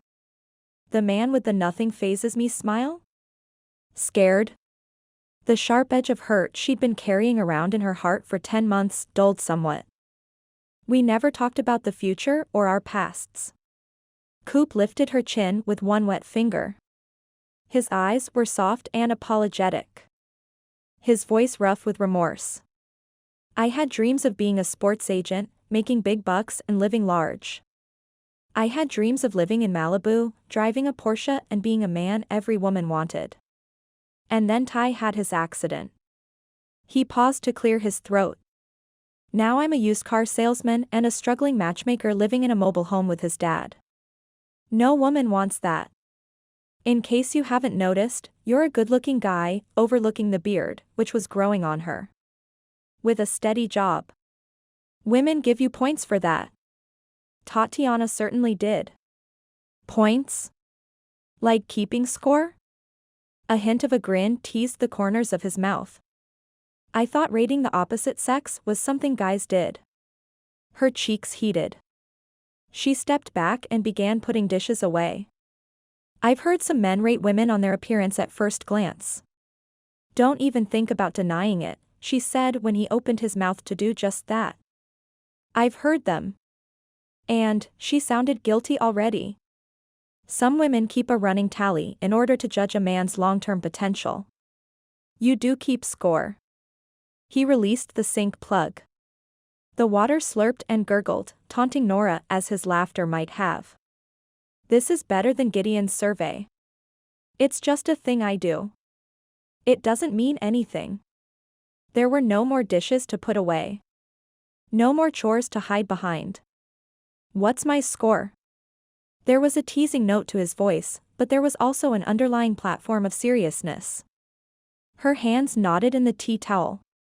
He slowly unwound the damp white material and replaced it with his now dry hands. Nora. She stared at their hands, reminded of that night and of something she hadn't recalled, something she'd forgotten, his tenderness. I don't actually keep score, she said, still in a place that was half memory, half here and now. I give points when a man does something I like or admire, and I take points away when he does something I don't. My score, Nora. Resignation. He knew what was coming. His deficit shouldn't have made her feel guilty. He was the one who'd run out on her. But there was his touch, his gentle smile, his broken dreams, and his falling in love with Zoe. You don't have a score. She was a horrible liar. His thumbs stroked the backs of her hands, an odd contrast to his jaw hardening beneath that scruffy dark beard. I want a number. You don't have a score because, she shouldn't tell him. They were getting along so well. Civility would help her negotiate child support. But a small part of her wanted him to know, with certainty, that his leaving had hurt her. Because the amount of points you lost when you sneaked out the door is astronomical. I just can't trust a man like that. But she wanted to. Oh, how she wanted to. Nora expected Coop to release her. She expected him to turn away and scoff. She didn't expect him to pull her close, to look deep in her eyes, or to press his whisker-fringed lips softly against hers. She hadn't expected him to poke holes in her resolve to raise Zoe alone. But he did, with one too brief kiss. His point deficit was erased. Its use invalidated. The point system broken. Coop stepped back. I don't care about points or the past. He spoke in a low voice, one that set aside pride to make way for truths. I'm responsible. And I won't run scared again. I could be responsible for. Don't say it. Despite her words, she backed into the corner of the kitchen, waiting to hear what would next come out of his mouth. Stay, Nora. His gaze was guarded. his words as solemn as a wedding vow. Stay until you're due back at work. Being a new mom is hard. Give me a chance to spoil you a little. To love you a little. That was what Nora heard him say. But she wasn't interested in loving a little. She'd had that with her dad. And so she turned away. But she didn't turn him down. Chapter 6. I have an idea for your questionnaire, Coop said to Ty and Gideon the night after he'd kissed Nora. The snow had let up, but bus service had yet to resume. Nora had said nothing more about staying or going. Coop had told her the short version of his adult life, but he hadn't confessed the matchmaking was a bet. She'd chalk that up to one more bad behavior he shared with her disappointing father. She'd dock him points. And he needed those points to qualify as dad material. Coop rubbed his gritty eyes and scanned the bar patrons. Let's ask them how they've been disappointed in love. Let me count the ways. Ty stared down a tall glass of ice water. You'll blow up Gideon's program for real this time. I agree with Ty, Gideon said. I can't just ask an open-ended question. I need a checkbox. A short list of check boxes. Why do you love Alaska? Coach moved toward the kitchen carrying a tray of dirty glasses and empty snack bowls. That's easier to answer than the reasons for a broken heart. And you'll need to type that up when you lose this bet. He's right. Gideon sounded defeated. He's not. We're not losing. Coop showed them his phone and an article he'd found online. Here are 10 traits of a heartbreaker. Ty leaned in for a closer look. Too quick to make a connection with you. Doesn't call back after he scores. Can't remember your name after he buys you a drink. Doesn't remember you when he sees you again. Ty gave Coop an assessing look. This could be you. Coop tried to brush off Ty's conclusion. It could be any of us. Ty and Gideon shook their heads.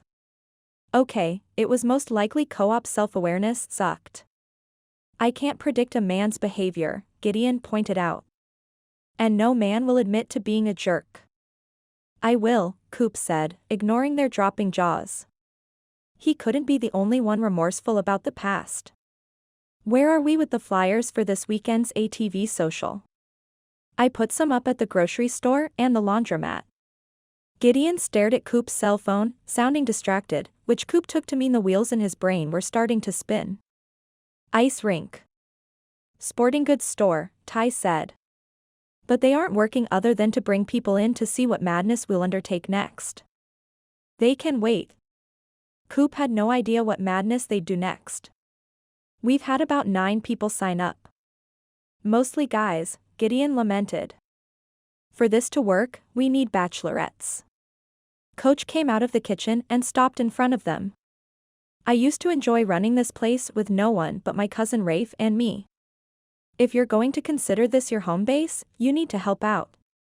He handed Ty a roll of paper towels and a spray bottle of disinfectant. Table 4 needs a wipe down. Why don't you hire someone? The way Ty's chin was jutting, Coop bet Ty had more to say. He used to trash talk with the best of them, but the former goalie was being civil. Because in 3 weeks you'll lose the bet and business will return to slow and steady. You and half the male population in this town will still be single. You might be surprised, Ty said tightly. Highly unlikely. Coach laughed and returned to the kitchen, but his lack of faith in them hovered overhead like a black rain cloud above Skyhawk Mountain. I'd love to prove him wrong. Gideon wasn't one to start a fight. With a scowl and a determined edge to his tone, he certainly sounded ready to finish one. As did Ty. And then I'd love the 3 of us to take over one of his teams. He pounded a fist on the bar, but he might as well have been pounding his chest. I'll make them winners. Gideon will make them solvent. Yep, Gideon said. And Coop will create a plan to sell more tickets than any other professional farm team. Ty's fist hit the bar one more time. Nadine walked by wearing a hot pink sweater, which reminded Coop of Zoe, of Nora, of Pop and what he'd be missing if he left Alaska. Together. Right? Ty slapped Gideon and Coop on the back. Right, Coop said with false enthusiasm. Brad, what happened to your Mrs. Hamilton? Nora was settled in the corner of Coop's couch, a sleeping Zoe snuggled in her arms. Coop's father muted the big screen, looking as if he'd smelled one of Zoe's poopy diapers. Kathy decided I wasn't the man for her.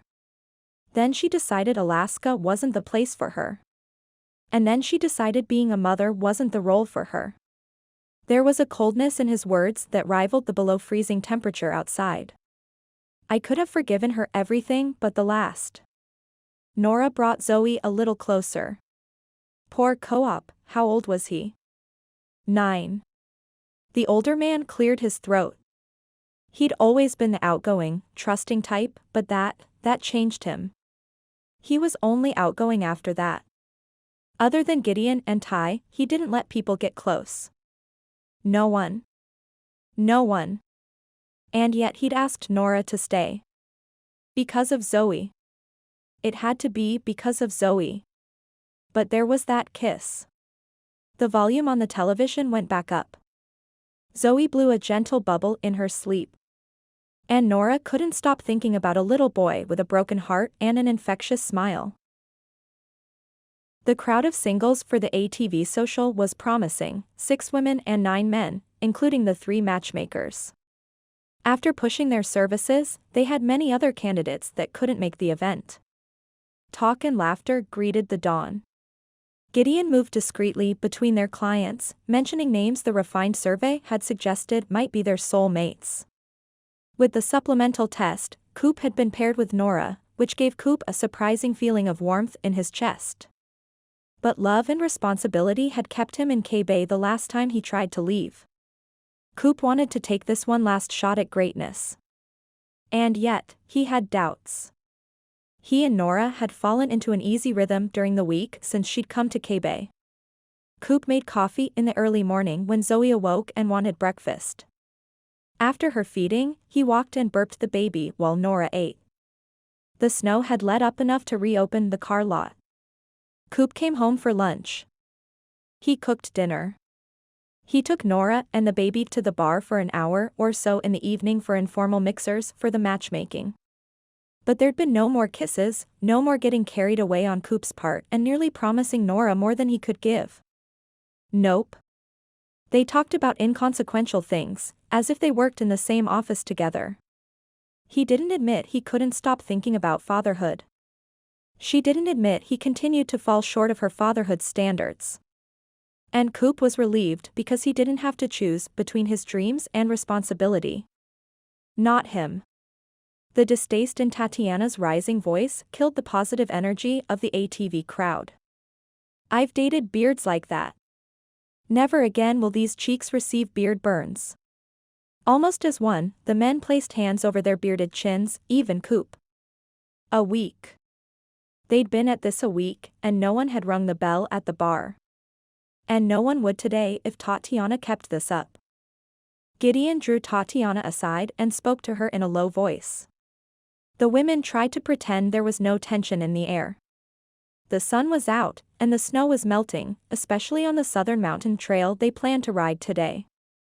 Everything seemed promising except for Tatiana, who was playing Princess Pouty. And Ty, who was pacing. Nora stood outside the bar and grill, shading Zoe's eyes from the bright morning sunshine. Time to get this show on the off-road. I need everyone in the Suburbans.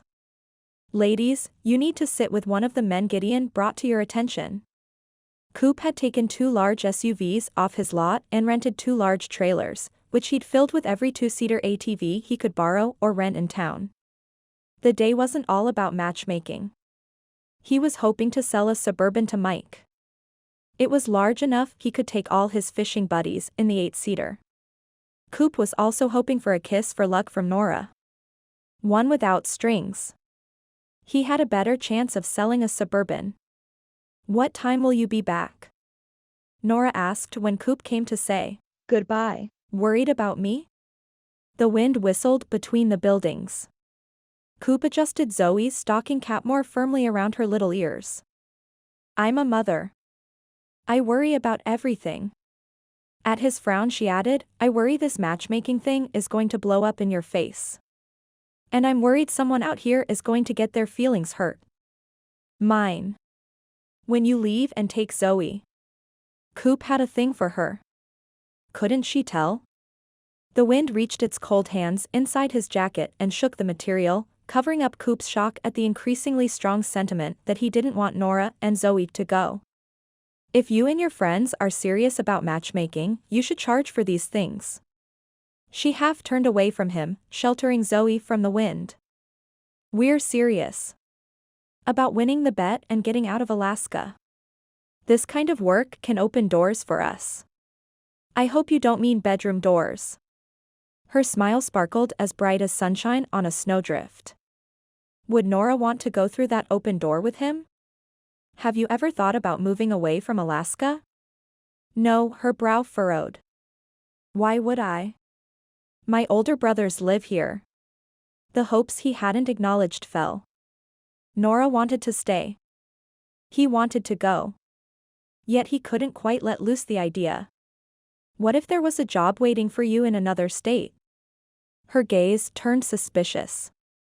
I thought you were serious about the matchmaker business, about building something and… I am, but I'm also not close-minded about better jobs elsewhere. And then he made a tactical error. We made a bet with Coach about the matchmaking and if we win. You made a bet involving a job? Clouds of frost emitted from her mouth and chilled him. Is life a game to you? No. Keep your voice down. He took her arm and walked away from the vehicles. These are my friends, all of them. I want them to be happy. But there's a bet involved. Her face pinched, and not from the cold. Coop, let's get this show on the road. Ty climbed into the passenger seat of the lead Suburban. Suddenly, Coop was all too aware that the clock was ticking on his and Nora's time together. You'll be here when I get back? I'll explain everything then. Of course I'll be here. Mary Jo is going with you. The bus driver. Good. He leaned in and kissed Zoe's nose. And then he kissed Nora's nose, telling himself it wasn't a final kiss. Goodbye. Chapter 7. We're going to leave, Zoe, and that's that. Nora fastened the baby's diaper tabs in the bar and grill's bathroom a few hours after the matchmaking group had left. Your father may not be exactly like my father, but he's still a flake. Matchmaking on a bet? Who needs him? Unfortunately, her heart wasn't on the same page as her declaration. She enjoyed Coop's company. She wanted to talk about hockey and politics and Zoe's future with him. She wanted to dance and kiss and laugh and smile with him. But I want chocolate, too, she cooed to Zoe. And I don't keep that around the house. I shaved my legs for this? Mary Jo traipsed into the restroom, followed by a group of women. I have mud up the legs of my jeans and down my backside. Tatiana followed her in, took one look at her reflection in the mirror and shrieked. I have helmet hair? Why didn't someone tell me? Nora snapped Zoe into her pink, footed jumper. The guys must be devastated. Not that they didn't deserve some devastation for playing with people's hearts. I guess the trip didn't go well. Go well? Did you see my hair? Tatiana pointed to the flattened hair above her ears with a comb. She began teasing it back to life. Soon it looked more like a lopsided dove's nest than a swanky hairstyle. Look at my jeans. Mary Jo showed Nora her mud-covered and unidentifiable debris-spattered backside. These were brand new. My mascara iced over, and my eyes nearly froze shut. Nadine rubbed at her eyes and then did a double take in the mirror. Forget your hair, Tat. Why didn't you tell me one of my eyelashes fell off? She held out her sweater, searching for the missing beauty accessory. You sat in the front seat? Tatiana went to work on the other side of her hair. I couldn't see your face. Ah. Nora bit back a smile as she picked up Zoe. That's what's on Mary Jo's jeans. Ruined, Nadine muttered, plucking the lash from her friend's behind. With a sigh, she carefully peeled off the other eyelash. Can I borrow your mascara, Tat? Nadine didn't wait for approval before digging in Tatiana's purse. This was stupid. The point of a social is to look good, be social and talk with hotties. Tatiana never paused her mad, fluffing rhythm. Mary Jo grabbed a handful of paper towels and wiped at her jeans. A place where you can hear what a man says. The three women stopped what they were doing and looked at each other. And then they all started laughing. Nora missed out on the joke. What's so funny? Tatiana edged Nadine out of the mirror space. It was actually kind of nice not to hear them. Nadine pumped the brush in the mascara tube. All they talk about is fishing and hunting and hockey. And the weather. Mary Jo gave up wiping. She threw the towels in the trash. And the road conditions. And, I don't know. Boring stuff? What would you like them to talk about? Nora asked, rubbing Zoe's back. Silence. More exchanged looks, as if they were afraid to spill some mighty secret. Okay, I'll say it. Nadine turned to Nora, hand on hip. I'd like to talk about me. And hear about him. What did he think of a movie we've both seen? What does he think about the roof that caved in from snow at the elementary school? It's like their conversational skills are buried beneath their beards. The women nodded. Nora silently agreed. That described a lot of men she knew. Except Coop. What's the point? Tatiana gave up trying to fluff her hair. The men in this town don't try. They can't even be bothered to shave beyond once a year. Ty and Mike don't shave at all. It's got to be better in the lower 48. Nora wasn't so sure. That was a disaster, Ty muttered, meeting Coop's gaze in the mirror of the men's room where Coop was cleaning up at the sink so he could hold Zoe. A mushroom cloud of disaster, Gideon added, leaning against the wall. I hear you, Coop said. I might have salvaged the day if Mike made me an offer for that red Suburban. Are you giving up? Ty's beard practically quivered with anger. No, Coop said carefully, unable to ignore the gut-twisting feeling of impending failure. But have you ever wondered if we were meant to stay here? Ty's expression turned mushroom cloud dark. You. Of all people. He flung open the door hard enough to make it bang against the wall. Seriously, Gideon said, frowning. It's as though Nora came to town, and you lost your edge. We need the shark who can sell a car to a guy who's got 20. He stalked out. Had Coop lost his edge? He looked in the mirror. Beard? Check. Flannel? Check. Hadn't he just taken an ATV through sloppy terrain? Yes, he had. There was no issue with his edge or salesmanship. Except he washed dishes. He changed wet diapers. He had a car seat in his truck. It'll all be worth it if Nora stays. His Y chromosome banged a protest in his chest, demanding the return of his maleness, of his drive for his dreams. Coop looked in the mirror. 20 years he'd had this dream. He wasn't ready to give it up yet. Did that make him a bad dad? Coop went out to face the music, 12 singles who'd complained bitterly about the cold, muddy conditions all the way down Skyhawk Mountain and 2 good friends who deserved his all. Nora stood by the bar arguing with Gideon and Ty. Zoe lay in the portable bassinet at her feet, cooing softly. She might have a point, Gideon was saying. Ty had the fingers of one hand splayed upward through his thick beard, covering his mouth. What's up? Coop draped an arm casually over Nora's shoulders. She startled but didn't shrug him off. She wants all of us to shave. Eyes wide, Ty curled his fingers in his facial hair. And it's not even March. Nora wanted the beards off? The urge to say, take me to your razor, was almost overwhelming. Instead, Coop said, all of us, in a tremulous voice. Yes, all. Nora shrugged off his arm. The women shaved. And ironed their clothes. And put on lipstick. What did you and your guys do?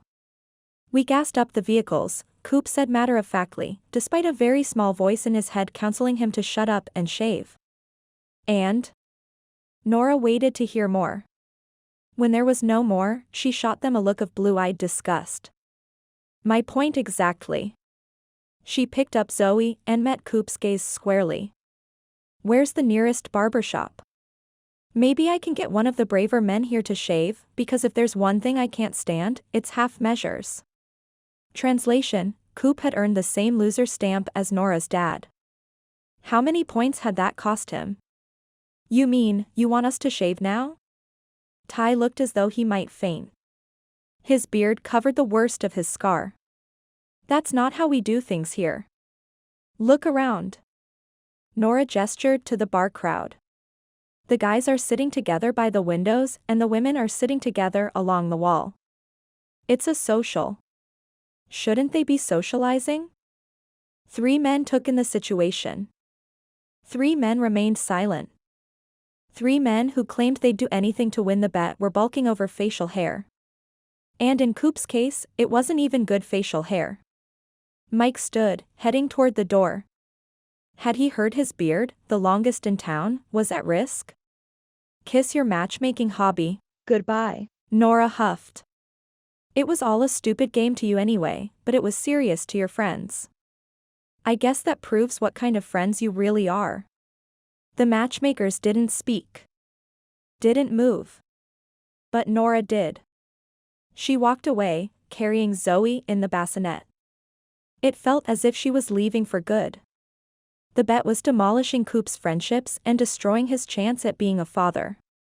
If Coop didn't do something, his friends would never speak to him again. And Nora? She'd walk away tomorrow, taking Zoe with her. Forever. We're not losing anything. Coop found his determination, his pride. Get your parka, Nora. This was your idea. He raised his voice. This social isn't over. Guys, get your coats. Every man is coming with me. Ladies, you stay here until we return. Coop was on a mission. Mike, I need you to open the barbershop. Mike is the town barber? Nora stared up at Coop, flabbergasted. You're in more trouble than I thought. Where's the baby's snowsuit? Coop plucked Zoe from the bassinet. The men in this town are going to prove just how serious they are about finding their soul mates. Chapter 8. The women didn't stay at the bar. And Nora couldn't blame them. She stood inside the barber shop by the front windows, surrounded by 6 muddy, flat-haired, skimpy-lashed women. She could feel their excitement, in their hushed voices, repressed giggles, and wide-eyed stares. It was unprecedented. Spring was coming early this year. Coop was the first to go under the blade. His green eyes sought Nora's in the mirror. They blazed with a message, here's what I'm willing to do for you. Nora could barely breathe as Coop's cheeks and chin were revealed, stroke by stroke. Here was the face she'd fallen for on St. Patrick's Day, the one she'd cursed when she realized she was pregnant and the one she'd sent thoughts of thanks to when she'd first held Zoe in her arms. Mike whisked away the barber's drape. Coop stood, looking as though he'd fit in anywhere in the lower 48, despite the flannel and the snow boots. Nora found herself in front of him. She touched his smoothly shaved cheek. I hardly recognized you with the beard.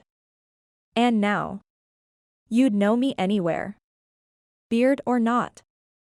He captured her hand and pressed a kiss to her palm. She should pull her hand away. She should leave the barber shop. She did neither. How could she? She could barely breathe. You knew me when we met in the bar last year, he said. You knew me the moment you walked into the bar and grill last week. It was your eyes.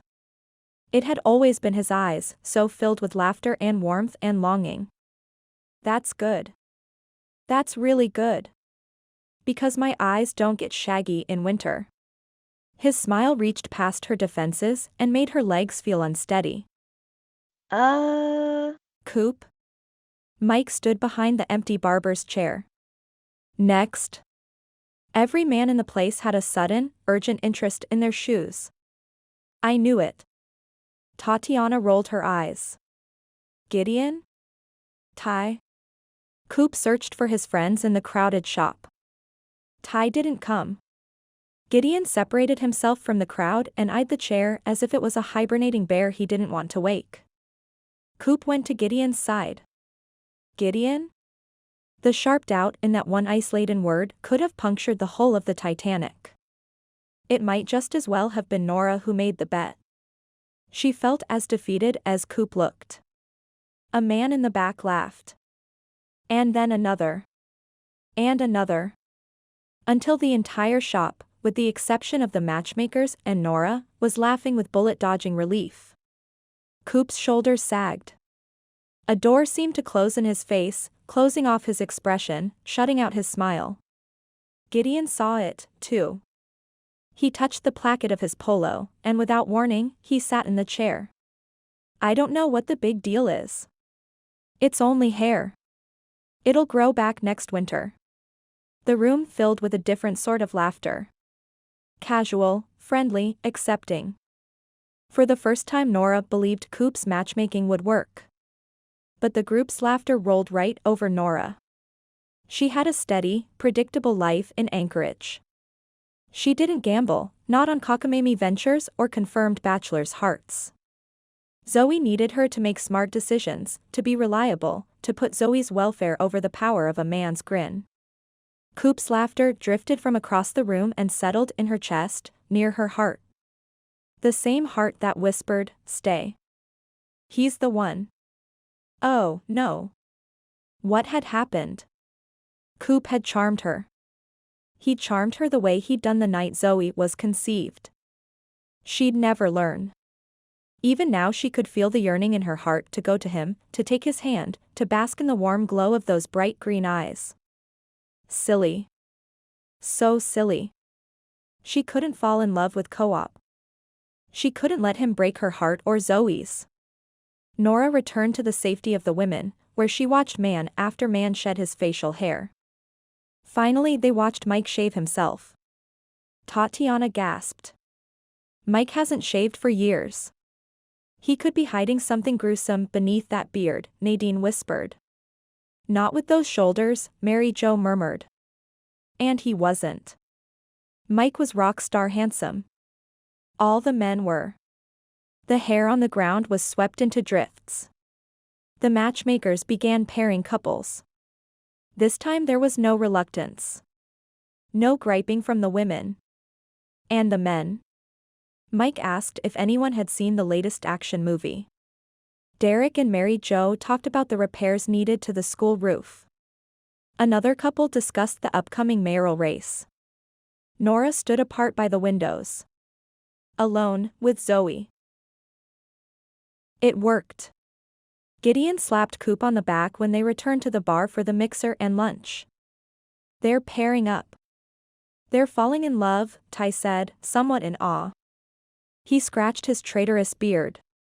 That's not love. Coop watched Nora settle into a booth in the back and adjust Zoe for a late lunch. After he'd shaved, she'd stood with him, the same as any couple now, smiling up at him with accepting eyes while she'd touched his clean-shaven jaw. And then it was as if Nora flipped a switch. If she loved him, she wouldn't have been able to walk away. He'd seen a woman walk away before, his mother. He knew what that closed-off expression meant. Nora was packing up feelings. Shutting down her emotions to minimize hurt. That was essentially what Coop had done the morning his mother left. And the morning after he met Nora. A pit formed in his stomach, the same way it did when he sensed a car buyer was no longer interested in a vehicle. It was the feeling that made him reassess the truth behind the potential buyer's words. Did they really want the practical truck with snow tires? Had they dreamed of the fully loaded SUV with the tow package? Or deep down was their heart set on an impractical for Alaska minivan with the television screen in back? He knew what Nora wanted, a dependable man to help raise Zoe. Someone who wouldn't hurt her child the way Nora had been hurt. That hadn't changed. And in her eyes, he still didn't fit the bill. But something had changed. Inside of him. Coop turned to Gideon, who was talking to a fully bearded Ty about the several hockey farm teams Coach owned in the States. Coop should be excited. He should jump into the conversation about the up-and-coming Portland team. He should be looking ahead to a life filled with everything he dreamed of, a career in professional hockey. Instead, his gaze was drawn to Nora and Zoe. Gideon interrupted his thoughts. It's not working. Half the couples are leaving. And not as a couple. Coop had a lifetime responsibility to Zoe. But his commitment to his friends had a deadline looming in 2 weeks. You're wrong, Gideon. Not everyone is leaving. 3 women stayed to marvel at Nora's baby and perhaps dream a little. And suddenly Coop knew. We've been working the wrong angle, he told Gideon. Nora, you look beat, Coop said that afternoon after they'd returned home and the baby had been fed and changed. Why don't I take Zoe while you get some rest? A grateful smile flashed across her face, only to be quickly replaced with a suspicious look in her eyes. You're smiling. What are you up to? Nothing. He tried to look innocent when in fact he was guilty. Zoe was the motivator to matchmaking, not clean-shaven faces or lipsticked lips. No, thanks. There was disappointment in her eyes behind the weariness. Disappointment in him. Okay, I'll admit it. I was going to take her to the shop and sack. We need bread and milk. At her questioning gaze, he added, can't a man take his child to the grocery store? You want to show her off? No. No. He tried to look innocent again. Let the man have his moment, Pop said. You look as if a northern wind could blow you over, Nora. Can't be good for you or the baby to be so tired. Okay. Nora relented. But take her diaper kit and her car seat and her favorite bumblebee pacifier. Coop grabbed the bag and lifted Zoe into his arms. I've got this. Nora looked lost. I'll be careful with her. Coop leaned in to kiss Nora's cheek when he'd much rather kiss her lips. Get some sleep. She wasted no time heading for the spare bedroom. Pop trailed after Coop, following him outside. What are you really up to? Bread and milk, Pop, bread and milk. I feel like scum, Gideon said beneath the speaker playing pop music at the shop and sack. What if Nora finds out what we're really doing with Zoe? We're grocery shopping. Just remind me to buy bread and milk, Coop said firmly, but he stared down at a sleeping Zoe propped in her car seat on the shopping cart and worried the same thing. And if we run into some single ladies accidentally while shopping? On purpose. Ty stroked his whiskers. Do you have to do that? A clean-shaven Gideon snapped. No truer indication of his stress level existed than annoyance in Gideon's tone. What? Ty tried to play the innocent, but he couldn't quite stop a smile. You know what? Gideon crossed his arms. Coop tried distraction. Did I hear a woman's voice? No, they both said. Zoe stirred and made a mewling sound. Coop put a finger to his mouth. Don't wake her. I need to be back at the skating rink in 30 minutes for Pee Wee League, Ty said in a whisper as he glanced at a display of cereal. Remember when they used to put a toy inside the box? Life used to offer the promise of a toy inside. It's still offering a prize, Coop said, trying to sound upbeat. That's the point of the bet. And Zoe. Just so you know, I'm not going to the bar tonight, Gideon said matter-of-factly. You're going to have to deal with Nora on your own. I'm okay with that. As long as he and his friends didn't abandon each other now, in the trenches. Movement at the end of the coffee aisle caught his eye. It's Chantel Kingman. Come on. We're going to burn in hell for this. But Gideon followed. Coop stopped pushing the cart long enough to grab hold of Gideon's shoulder. That's not true. I offer sales incentives all the time, same as you. I gave away microwaves with purchases last month. You offered a free toaster to anyone opening an account at your bank last summer. This is different, Gideon insisted.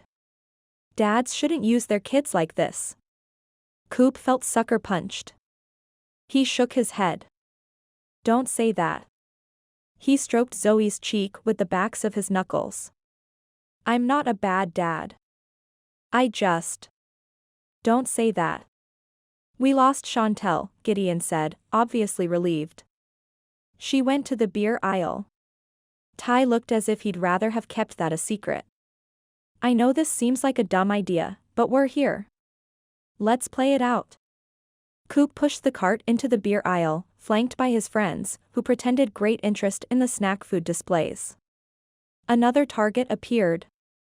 Shy, single Eleanor Clambert crossed the center aisle and headed toward the dairy section. She was on their singles list, too. But first things first. Coop approached his target. Hey, Chantel. Picking up something to watch a game? Isn't wine more romantic? Romance? Chantel looked up and then did a double take. Wait. It isn't March, is it?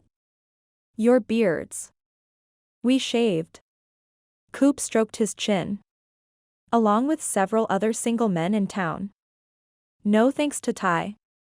Did you lose a bet or something? You have no idea, Ty muttered and stroked his beard. Her gaze caught on Zoe. I'd heard you had a baby, co-op, congratulations. Thanks. Would you like one of your own? And you know what? She's winning the hearts of every bachelor in town. Love is in the air. Get out of here. But Chantel didn't look away from Zoe's sweet, sleeping face. You and that crazy matchmaking business. Hey, we crazies got 8 bachelors in town to shave. Coop was hard-pressed not to elbow Ty in the ribs for not being part of the team. People are talking. Gideon handed Chantel a stapled survey. The list of questions had gotten longer. This is our way of identifying what you want in a man. It's still rough. But we've had success with it. Fibbing, Coop gestured to the sleeping baby. Chantel stared at the survey in her hand as if she couldn't remember how it had gotten there. Bearded, burly Daryl Whitefeather turned the corner, saw them, and made a quick U-turn. Coop bid Chantel Goodbye. and hunted Daryl down, leaving Ty and Gideon behind. Picking out some vegetables, Daryl? Coop pulled his cart alongside the macho, muscular machinist. Way to stay healthy, dude. The ladies like that. I bet they notice you work out. More likely they'd notice he was so bulky he had to live at the gym.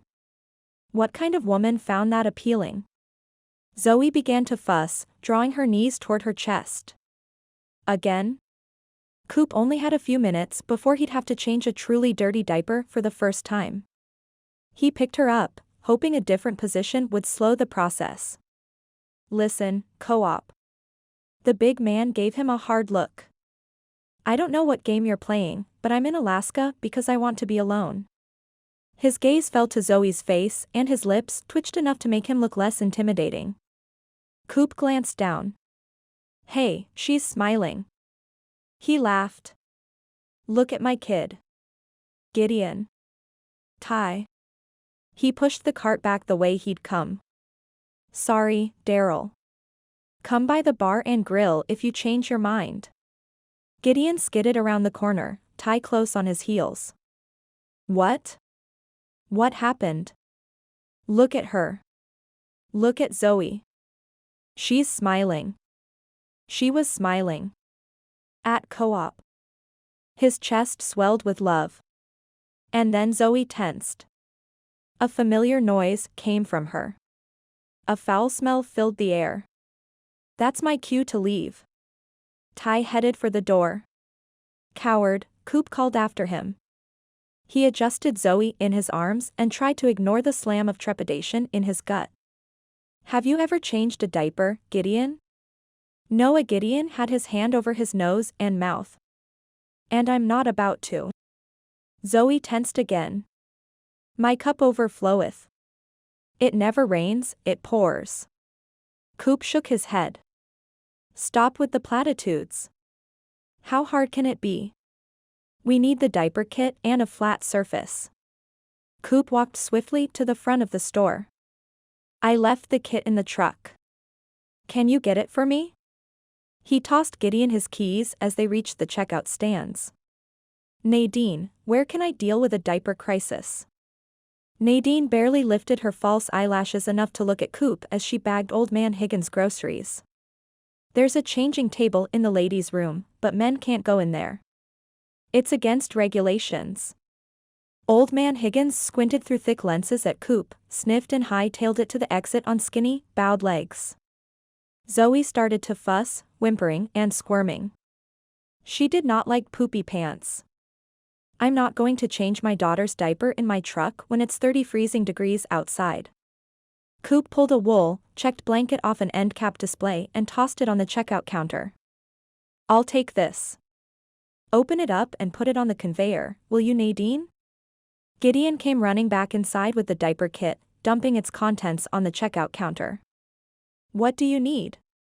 You can't do that, Nadine protested. It's against regulations. She fixed Gideon with a false eyelashed glare. You'd know store policy if you read the signs and not women's magazines. I told you, Gideon said through limit testing, gritted teeth. I bought them for matchmaking purposes. Nadine. There were bigger issues at hand. I either change her here or I go in the ladies' room. Either way, regulations will be broken. Nadine had never looked so indecisive. Not even in the 8th grade when Coop and Ty had shown up on her doorstep at the same time to ask her to the same dance. She'd ended up going with Gideon, who didn't dance, not even the slow songs. Coop couldn't wait for Nadine to make up her mind. Zoe was a ticking time bomb when it came to dirty diapers. Nadine, that truck you've been driving has been in too often for service lately. Coop managed to unzip the plastic around the blanket with one hand and unfolded a time or two on the counter. If you let me change Zoe's diaper here on this blanket I'm buying, I'll give you a good price on a low-mileage truck and Gideon will give you a good rate on a loan. Nadine brightened. You can change her here as long as you understand it's a one-time thing. Nobody plans on accidents, Nadine. Coop put the changing pad on top of the blanket and laid Zoe on it. They just happen. Like life, sometimes. He set about freeing Zoe's leg snaps as if he might break something. Instead, his controlled unsnapping sent all the material on one pant leg free. Zoe startled. Her face crumpled. A frail cry filled the air, a precursor of bad things. Very bad things. No, no, no. None of that, Missy, Coop said in his best "Daddy loves you" voice. Your dad needs a little patience here. First diaper? Nadine asked. Of this sort. First kid. First nasty pants. First love. First love? Ah. Yes. It was love. Why not admit it? He loved both Nora and Zoe. Nora was everything Coop wasn't, brutally honest, brave, and beautiful to her core. He cut corners. He fudged facts. And he certainly wasn't brave. If he had been, he would have left K-Bay long ago. Ty's accident. Pop's disabilities. They were excuses. He couldn't let Nora leave tomorrow. Daryl pushed his cart within a safe viewing distance. This I've gotta see. Viewing comes at a price. Gideon lurched past Co-op. You'll have to sign up for matchmaking services. And shave. Ty appeared in the doorway, shoulders dusted with snow. He carefully averted his eyes. Sorry, Co-op. I panicked. I'm only signing up if Coop changes that diaper himself. Daryl smirked. This may be my first messy pants change.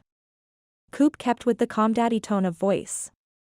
But it won't be my last. Bravo, Nadine said.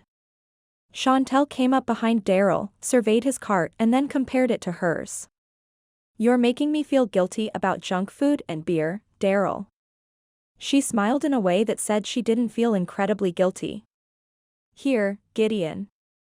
I filled out the matchmaking paperwork. She held out the clipboard. Daryl peered at the contents of her cart. You're making nachos for the game tonight? Zoe shrieked, dragging Coop's attention back to the challenge at hand. Easy, girl. Coop laid a hand on her stomach. Nachos and sports are a must in my house.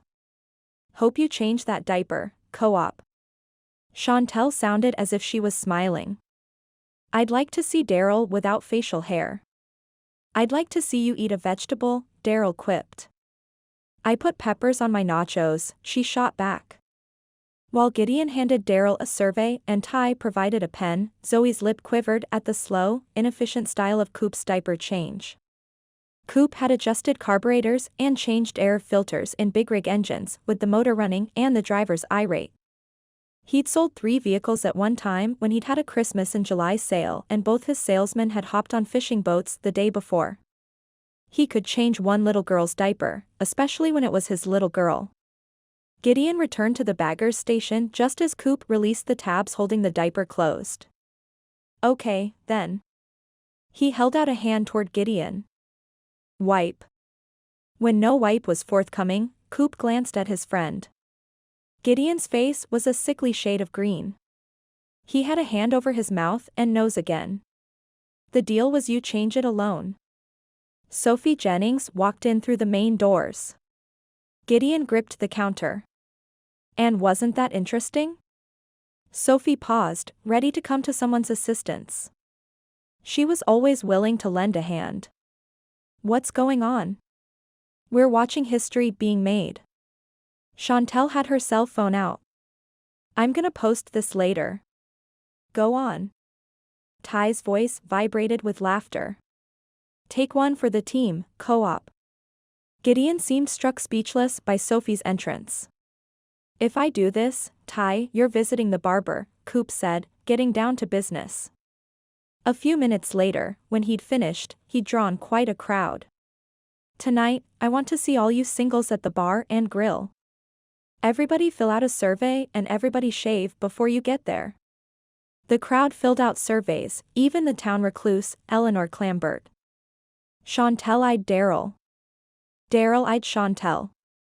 When Coop said shave, I think he meant you, Daryl. Chantel's smile was positively wicked. Wrong. Coop wrapped Zoe in her hot pink blanket and strapped her into her carrier, thinking of Nora's words earlier. I meant both of you. Chapter 9. There's your beautiful mommy. Coop's deep voice drifted into Nora's dreams. Zoe's weight came to a gentle rest on her chest. Nora opened her eyes. Coop's face was close to hers, clean-shaven and handsome. Thank you, he whispered, pressing a soft kiss to Nora's forehead. For what? She pushed herself to a sitting position. His hand cradled Zoe's sleeping head. For having her. He kissed Nora's forehead again. For bringing her here. He kissed her nose. For giving me the chance to be a dad. And then his lips settled on Nora's. So tender. So gentle. So right. Like the night they'd met, but without the crazy spur-of-the-moment urgency. He kissed her as if they had all the time in the world and he'd be content kissing her until the end of time. Nora wanted to slip her hand to the back of his neck, wanted to pull him closer, to deepen the kiss. But she had to think of what was best for Zoe. And a father who picked up women at bars and played at matchmaker wasn't her idea of reliable. And so she ignored her heart, heated her head, and drew gently away. A cold knot formed in her chest, loosely tangled loops of regret and sorrow. Coop gazed into her eyes with all the warmth and tenderness she'd expected from him that disastrous morning after, with all the promise in his eyes that she'd ever dreamed of.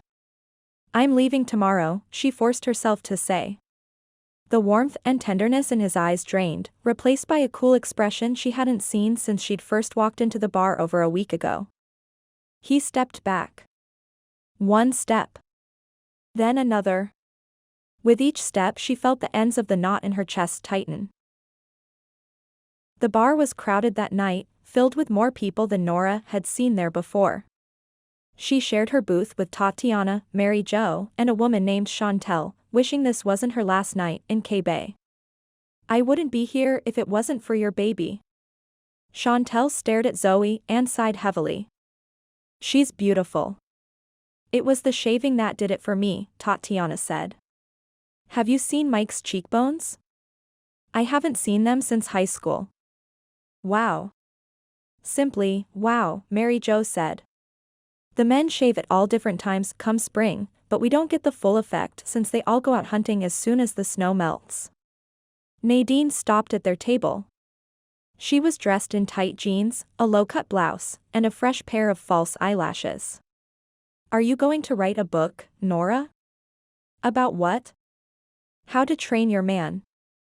Nadine turned on a heavily lipsticked, in case a man is looking smile. "You did a great job with Co-op. It gives the rest of us hope." The women at the table nodded. "Coop isn't mine." But how Nora wished he could be. If he changed and became someone else, someone more stable. Someone she could trust not to gamble away his paycheck or her heart. Nadine kept flapping her cranberry-coated lips. Coop changed Zoe's diaper right there in the shop and sack. Daryl didn't think he could do it. For one brief, shining moment, Nora was proud of Co-op. Zoe's poopy pants weren't to be dealt with lightly. "I was there." Chantel joined in the storytelling. "Coop changed that diaper all by himself. On a dare." That feeling of pride dissolved. The disappointment returned. A dare. Nora should have known. "Coop said I had to shave my legs, too, if I was coming here tonight." Chantel gazed at Zoe once more. "I had to buy a new razor." Another woman came to stand next to Nadine. "Coop and Gideon came into the sporting goods store today. Your baby charmed Nathaniel into shaving his beard, too." She sighed like a lovesick teenager. There seemed to be a lot of that going around.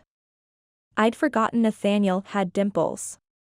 Every pair of female eyes at the table sought out Nathaniel's dimples. "Mike's been busy." Tatiana couldn't seem to take her eyes off the barber. "Do you know? He didn't mind that I was sharp with him the morning of the ATV social. He said I have strength of character. He said I'd make a good mom." Her longing gaze turned to Zoe. Coop had used their daughter as bait to draw in customers? Customers he wasn't serious about keeping? Matchmaking was just another amusement to him. A gamble. A dare. Nora was no longer disappointed. Hurt and anger rippled through her veins. She excused herself from the women shot by Cupid's arrow and carried Zoe to Co-op. "I need to talk to you." She could barely contain herself until they got to the back corner of the bar nearest Coach, Gideon, and Ty. The latter pair of men wouldn't look her in the eye. "You used Zoe. You let me think you were actually interested in being a father to her, and you used her to bamboozle the town with baby fever." Coop flinched. "I am interested in being Zoe's father." A guttural sound rose from Nora's throat like steam from an overheated engine. "Granted, she's the most effective advertising we've tried to date."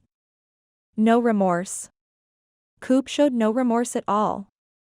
It infuriated Nora. What happens when the matchmaking stops being fun, Coop? What happens to all your friends' hopes about having a family? "I'm serious about matchmaking. I'm serious about," he swallowed and looked away. "Go on. Tell her." Coach stopped making a martini. "You love her." He hefted a tray of drinks. "Is it that hard to say? Coop loves me?" Nora couldn't move. She couldn't believe it. She shook her head slowly. It doesn't matter if what coach says is true. You pick up women. You place bets. You use your daughter. She took a step to leave, but Coop caught her arm. I told you. We made a bet. But it wasn't on a whim or made under the influence of alcohol. The two other musketeers nodded. All my life, Coop said solemnly, I've wanted to leave Bay and Alaska. All my life, I felt as if I could be more, if only I could get out of here. He stroked a finger down Nora's cheek. First, my plan with Ty and Gideon fell through. Then my dad got hurt. And then there was you. He stared deep into Nora's eyes. I've set up my life to be temporary, like a car I could always trade in so I could move on. But there was always a good excuse not to go. I don't want temporary anymore. Proving we can take on any challenge, be it selling a car, fixing an ice resurfacer, figuring out federal loan restrictions, or making a love match, it opens the door to professional hockey careers. Careers, Nora. In the lower 48. He laid his palm over Zoe's crown. I was wrong to use Zoe like that. But it didn't do her any harm. I'd never hurt her. I love her. His gaze collided with Nora's and he swallowed. And I love you, too. Can't you look beneath the hood and see past the dents and imperfections? Can't you see that I'm a better man every minute I'm with you? I only hope you love me enough to help me achieve my dreams. Nora couldn't speak. Her throat closed up and the voices in the room faded away. He loves me. The idea of being loved by Coop and loving him in return didn't feel as scary as it had earlier in the day, because Coop wasn't placing bets on a whim. He was working towards something. He loves me. Coop was working toward a future, one he dreamed of for years. He was a good man. He'd stood by his father when he could have gone away to college. People in Bay liked and respected him. He was so much more at 25 than her father was at 59. But he was asking her to veer off the stable, predictable path, to leave her established life behind, to take a chance on love. And chance. The buzz of silence turned into a ringing in her ears. Only it wasn't in her head. It was Mike ringing the bell at the other end of the bar. His arm was looped around Tatiana's waist, and she was smiling up at him as if he was the only man for her. Nora was envious of that smile. We've had a serious crush on each other since high school, Tatiana gushed. And neither of us knew it. All this time. Can you believe it? Mike swept Tatiana into his arms and kissed her. Ty and Gideon high-fived. Coop stood in front of Nora, waiting for an answer. Nora couldn't breathe. The bet. The abandonment. The blind faith needed to commit. How could either of them prove the feelings they had were for real? She took a step back. Then another. Coop sagged against the bar, staring at Nora with hollow, defeated eyes. Nora turned and worked her way through the crowd, holding Zoe tight. I'm sorry, baby. But I've got to do this. Excuse me. She tapped Mike on the shoulder, edging around the couple. She grabbed the bell and rang it with all her might. Zoe woke and began to cry. But there was Coop, encircling them in the safety of his arms, and laughing and smiling and finally sealing the bell ring with a kiss.